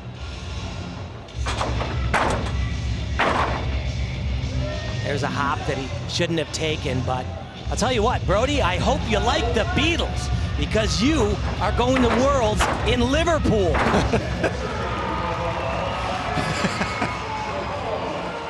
Don't have to love the Beatles to go to Liverpool and compete well, but yeah, it's awfully nice. It does. So Brody Here comes Malone the sun. closing out his back-to-back, perhaps, U.S. all-around titles. We'll wait for the numbers. That lead not as big as it was after night one. Now, Donnell Wittenberg in third going into the final rotation, and he will go on pommel horse. And he's a big guy, very muscular, big, huge shoulders, lats, and it makes it very challenging to get your arms behind your back when you're doing these one pommel skills. Come up right here.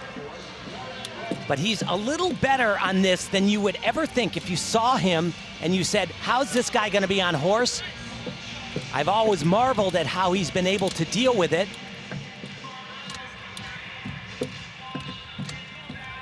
Not exactly square on this. It's called a skewing deduction, and he'll get it.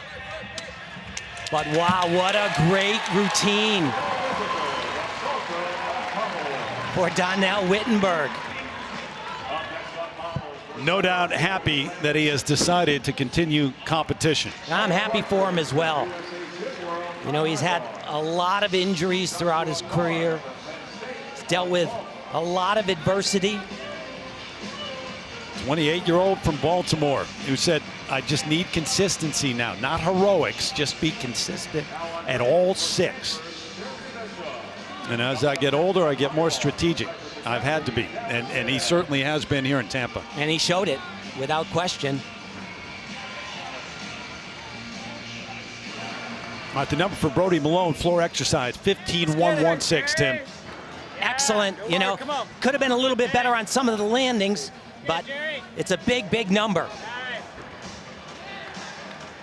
We're done. Yul Moldauer in seventh, going into the final rotation. Parallel bars finished up. Last rotation a short time ago.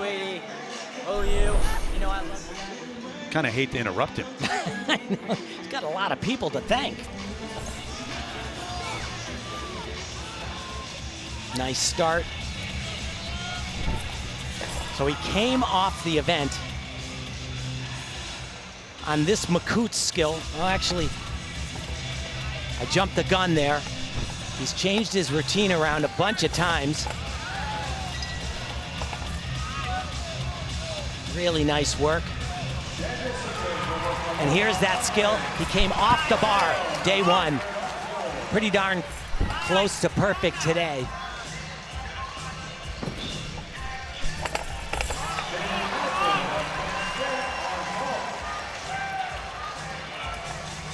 Let's see if we see vintage Yul. A little bit of a hop. Actually, that's a big hop. 0.3 of a point on that. And Yul was very, very good. He has been a very busy man this summer. Thanks for tuning in. But again, you got to come next year. It's going to be fun. There's a lot of people here, but I think there could be a little more. So thanks again. Love you guys. Love you too, Yul. I think he might be trying to take your job. I think so. And he was great, not to rain on his parade at all, but Yul can be sharper, and I think he will get sharper the closer we get to the World Championships. You got to remember, they're not until late October, and so there's quite a bit of time, and he has been traveling nonstop. The number on pommel horse, Donnell Wittenberg, an even 13. And that's a good score for him. You see that 8.0 execution score. Only 2 points off in deductions on pommel horse. Asher Hong going to finish up on high bar. Ian Lasik-Ellis he'll finish on floor exercise.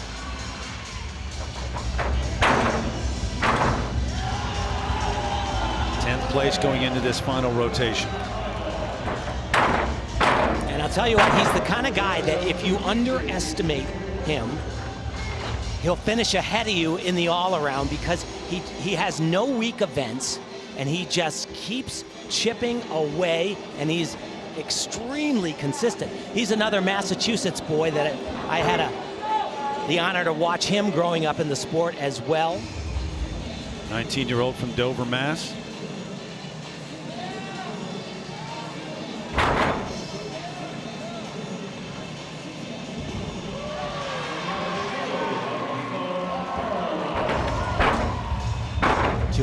To a front layout, just a little bit of a hop.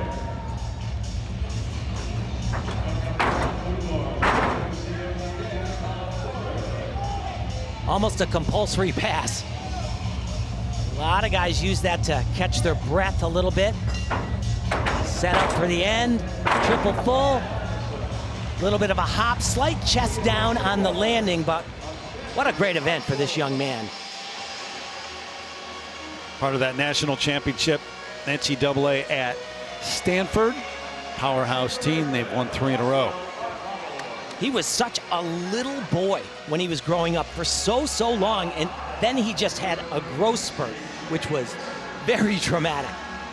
Shane Wiskus is going to finish on high bar in 6th place going into this final rotation.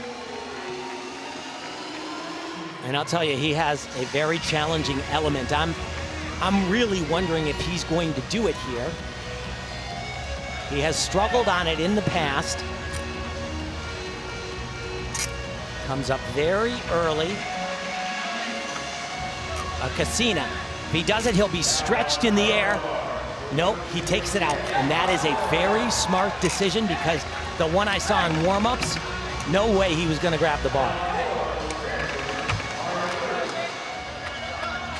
Some people will be upset because, you know, the focus for USA men's gymnastics has been push the difficulty, push it now, take the risk now, and reap the benefits later. But if you know you're not going to catch the ball, you don't do it.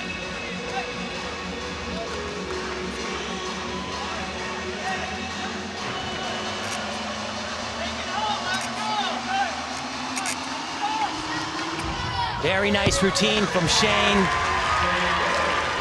Good, strong finish. Yes, he'll start lower. He'll have less tenths of a point, but my opinion, that was absolutely the best decision for this young man. Was a star at the University of Minnesota. Another look at parts of this. So he did this the other day in a stretched position, and then he followed it up with this one, and he barely got his hands on the bar. Day one, and in warm-ups here today, it didn't even look close. Dismount, 3/10 step, but remember, it was at the U.S. Championships. He had all kinds of problems on high bar, but then went to the Olympic trials and finished 3rd in the all-around. He did the same thing there. Yeah. He took that skill out of his routine. Yep, and made his first Olympic team. Went to Tokyo, helped the U.S. to a 5th place finish in that team event. Ian Lasik Ellis for floor, 14-1-5. So we get the number for Shane Wiskus as we continue. Asher Hong still to come on that high bar to close it out here, night 2 in Tampa.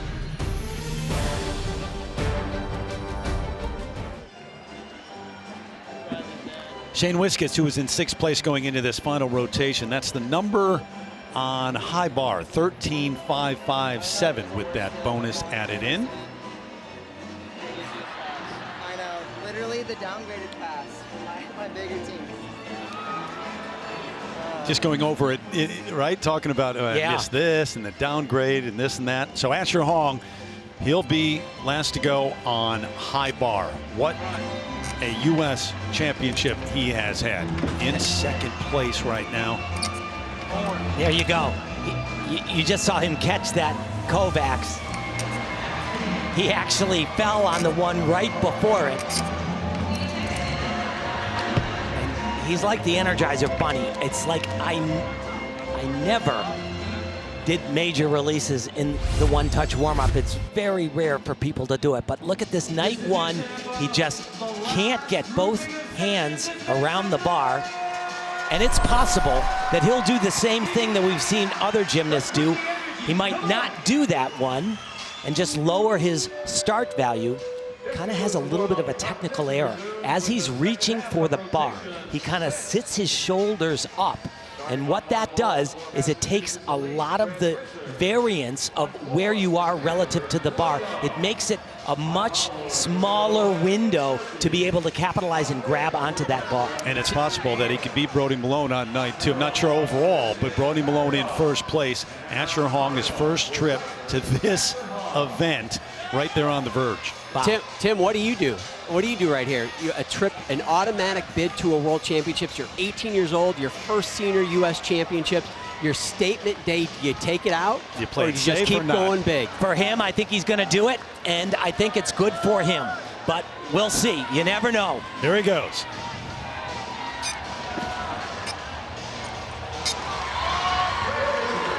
His coach, Tom Meadows, said he's better when he raises his hand. So here it is. He does it, and he gets the bar. One more, though. Got to be careful here. And he was. Wow. Good fight.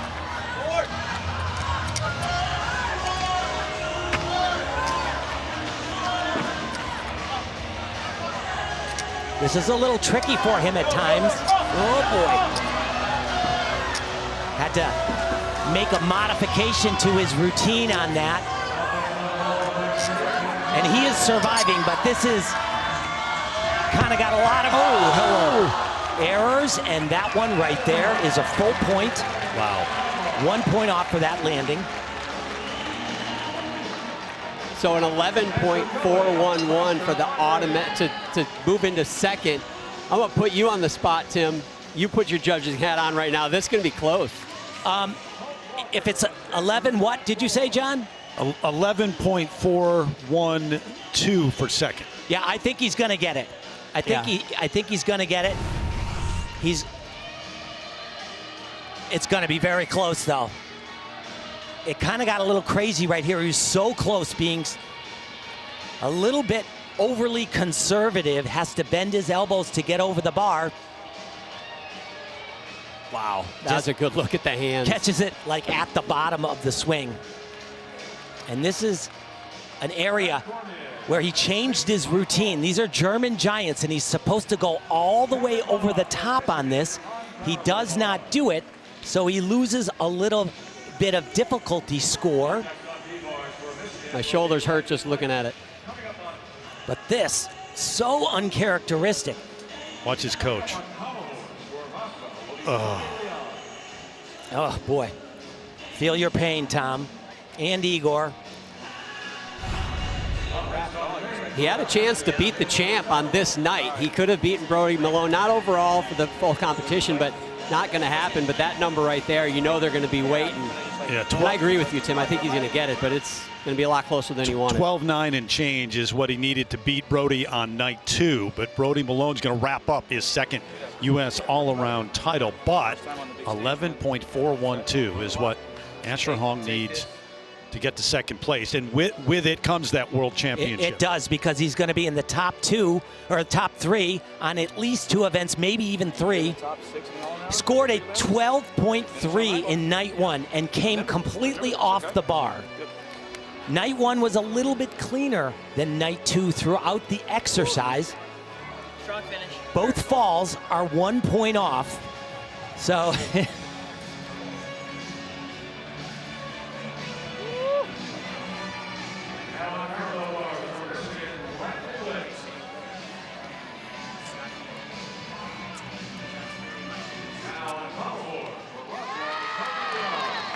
I'm looking at the high bar panel, and they're all esteemed judges, but they're tough.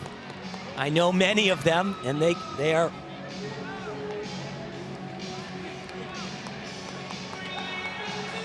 So Brody Malone's night is done. Broke through last year with Sam McCulloch. We had a stranglehold on it, and he won last year. No, it's 11.050. 0.362. That's how close he came. So he does not get it done, Tim Daggett. But he does. Donnell Wittenberg, second place. What a showing for him in Tampa. Unbelievable. So happy for him. So many people, you know, maybe they didn't say it to Donnell, but they had said, you know what, he really needs to be done. So happy that he put in the work, made the sacrifices, and was able to hold on. The hug for Donnell Wittenberg. Yeah, that's a great birthday right there. Yeah, he just had a birthday. And Brody Malone wins the U.S. all-around title for the second straight year. Now, it doesn't mean that Asher Hong isn't going to get a chance to go to the World Championships. He's just going to have to earn it. Take it all in. He'll absolutely be invited to the selection camp. Wow, that close though. Yeah, come on. Coming down to that final routine and a mistake or two. Yeah, just a lot of places in the routine that he just got a little sloppy, a little clunky. Yeah. But what a debut at this event for the 18-year-old from Texas. It is Brody Malone going back-to-back at the national championships. Donnell Wittenberg in second, Asher Hong in third. Come back to talk about that and to talk to them.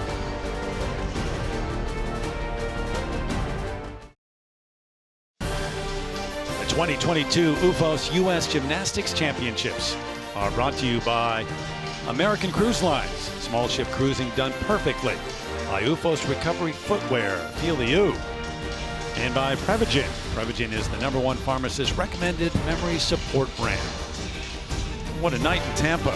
Terry Gannon, Tim Daggett, and the crew back here following the win by Brody Malone. But that race for second place was something else. It's Donnell Wittenberg who gets the second spot and the second spot on the World Championships. So exciting. So happy for that young man. What a great comeback in his career to still be going and to get to go for the big prize once again. Asher Hong, fantastic, but you know, you can't make big mistakes.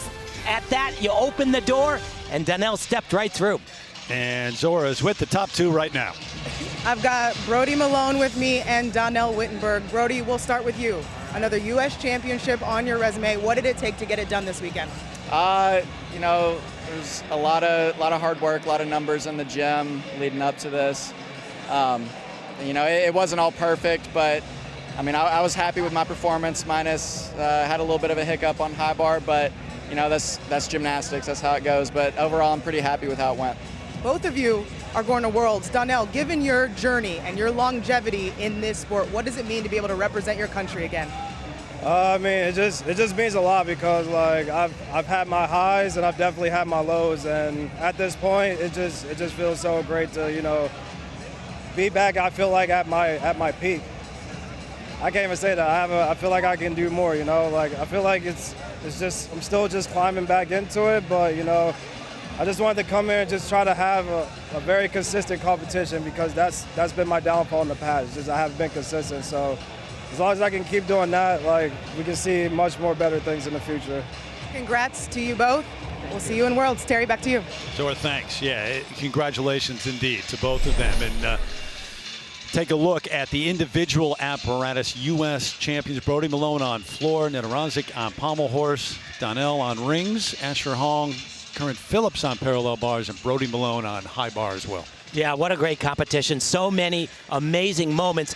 The U.S. has to push the difficulty. There's no question about that to contend with the best in the world, but they can't make mistakes, and there were a few too many mistakes tonight. Risk, reward, and that's what this sport is all about. So congratulations once again to Brody Malone, second straight U.S. all-around title, this time here in Tampa. And don't forget, we're back tomorrow for the final night of the women's competition. Coverage begins at 7 Eastern on NBC. That'd be great, but tonight was great. This is terrific, Tim. A blast. Thanks for doing it. Good to be back with you, as a matter of fact. For Tim and John Roethlisberger, Nasty Lukens, or Stevenson, I'm Terry Gannon. See you tomorrow in Tampa, everyone.